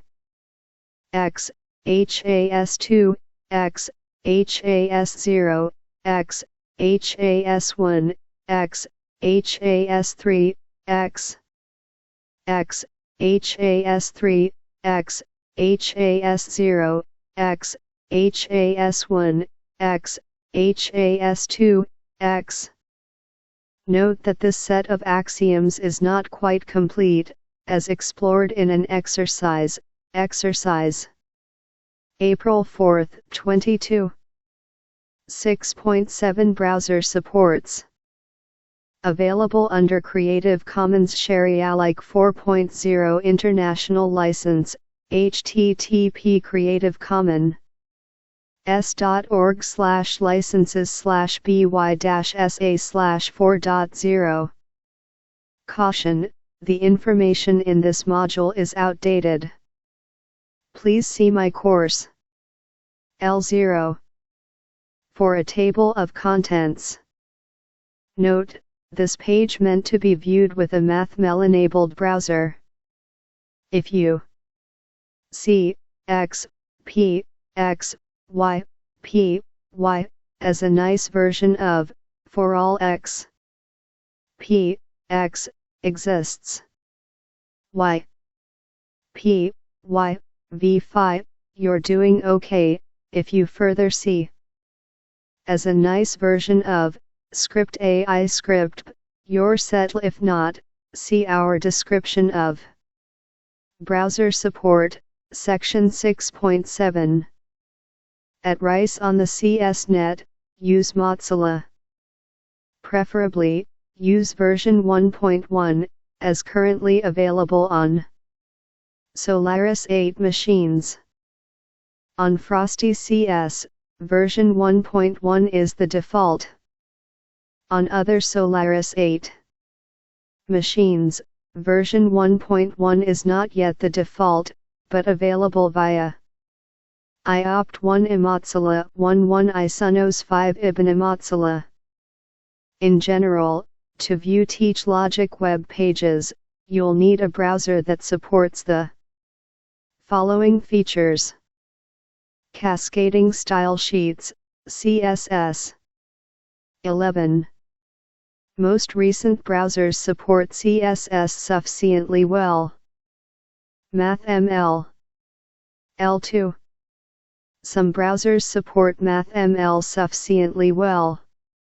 However, most, all, do not fully support Unicode Plain 1 numerical entity references, which includes most mathematical alphanumeric characters. Math-oriented fonts. L3. Which browsers support these features? The above links provide more details, but here's a summary of some browsers. Mozilla 14 and Netscape 15. Version 7.0, both work, except some characters. Unicode Plain 1, don't appear correctly. Internet Explorer L6 is not yet an option, even with the Math Player plugin. L7 to view MathML, i.e. won't display pages with some characters, Unicode Plain 1. Alternatively, PDF versions of the web pages are also provided via the base modules. Index 177. Download for free at https://383d4b872d7b454e99fe2eaa43a8ff at 2020. Glossary. Available under Creative Commons Share-alike 4.0 International License, http Creative Commons s.org/licenses/by-sa/4.0. See completeness. If something really is true, the system is capable of proving it. Connective 1. The syntactic operator combining one or more logical expressions into a larger expression. 1. Example, two operators are and 2. A function with one or more Boolean inputs and a Boolean result. i.e., the meaning of a syntactic operator. 1. Example, the meaning of and, for example, as described by their truth tables. 2.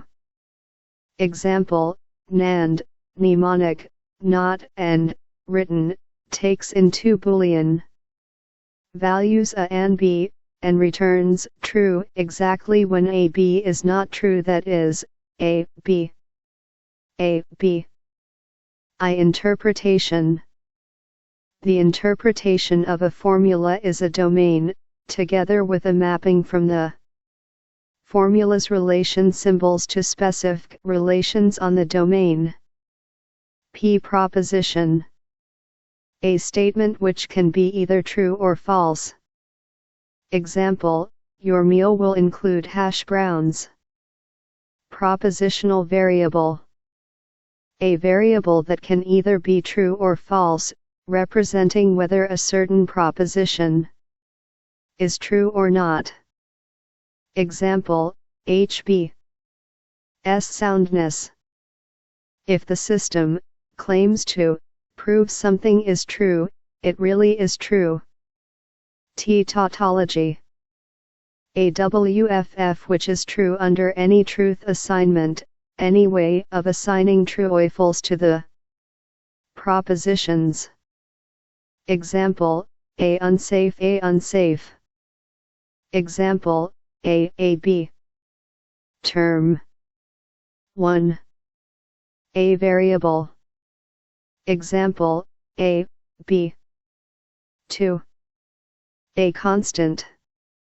Example, Waterworld location F, Kevin Bacon, or the number 3. 3. A function applied to one or more terms. 178. Download for free at https://contents/383d4b872d7b454e99fe2eaa43a8ff at 2020. Example, successor, 3. Truth assignment. An assignment of a value, true or false, to each proposition being used. Example, for the formula AAB, one possible truth assignment is A equal true and B equal false. With that truth assignment, the formula is false. Truth table. A truth table for an expression has a column for each of its propositional variables. It has a row for each different true/false combination of its propositional variables.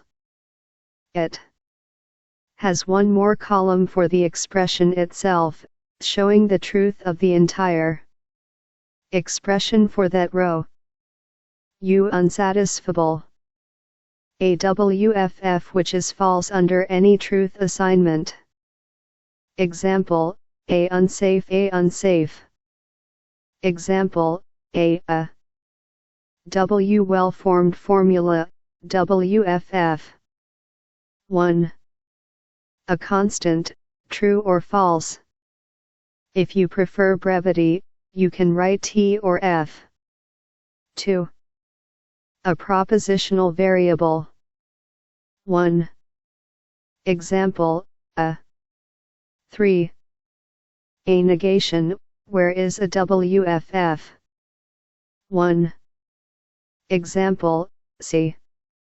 4.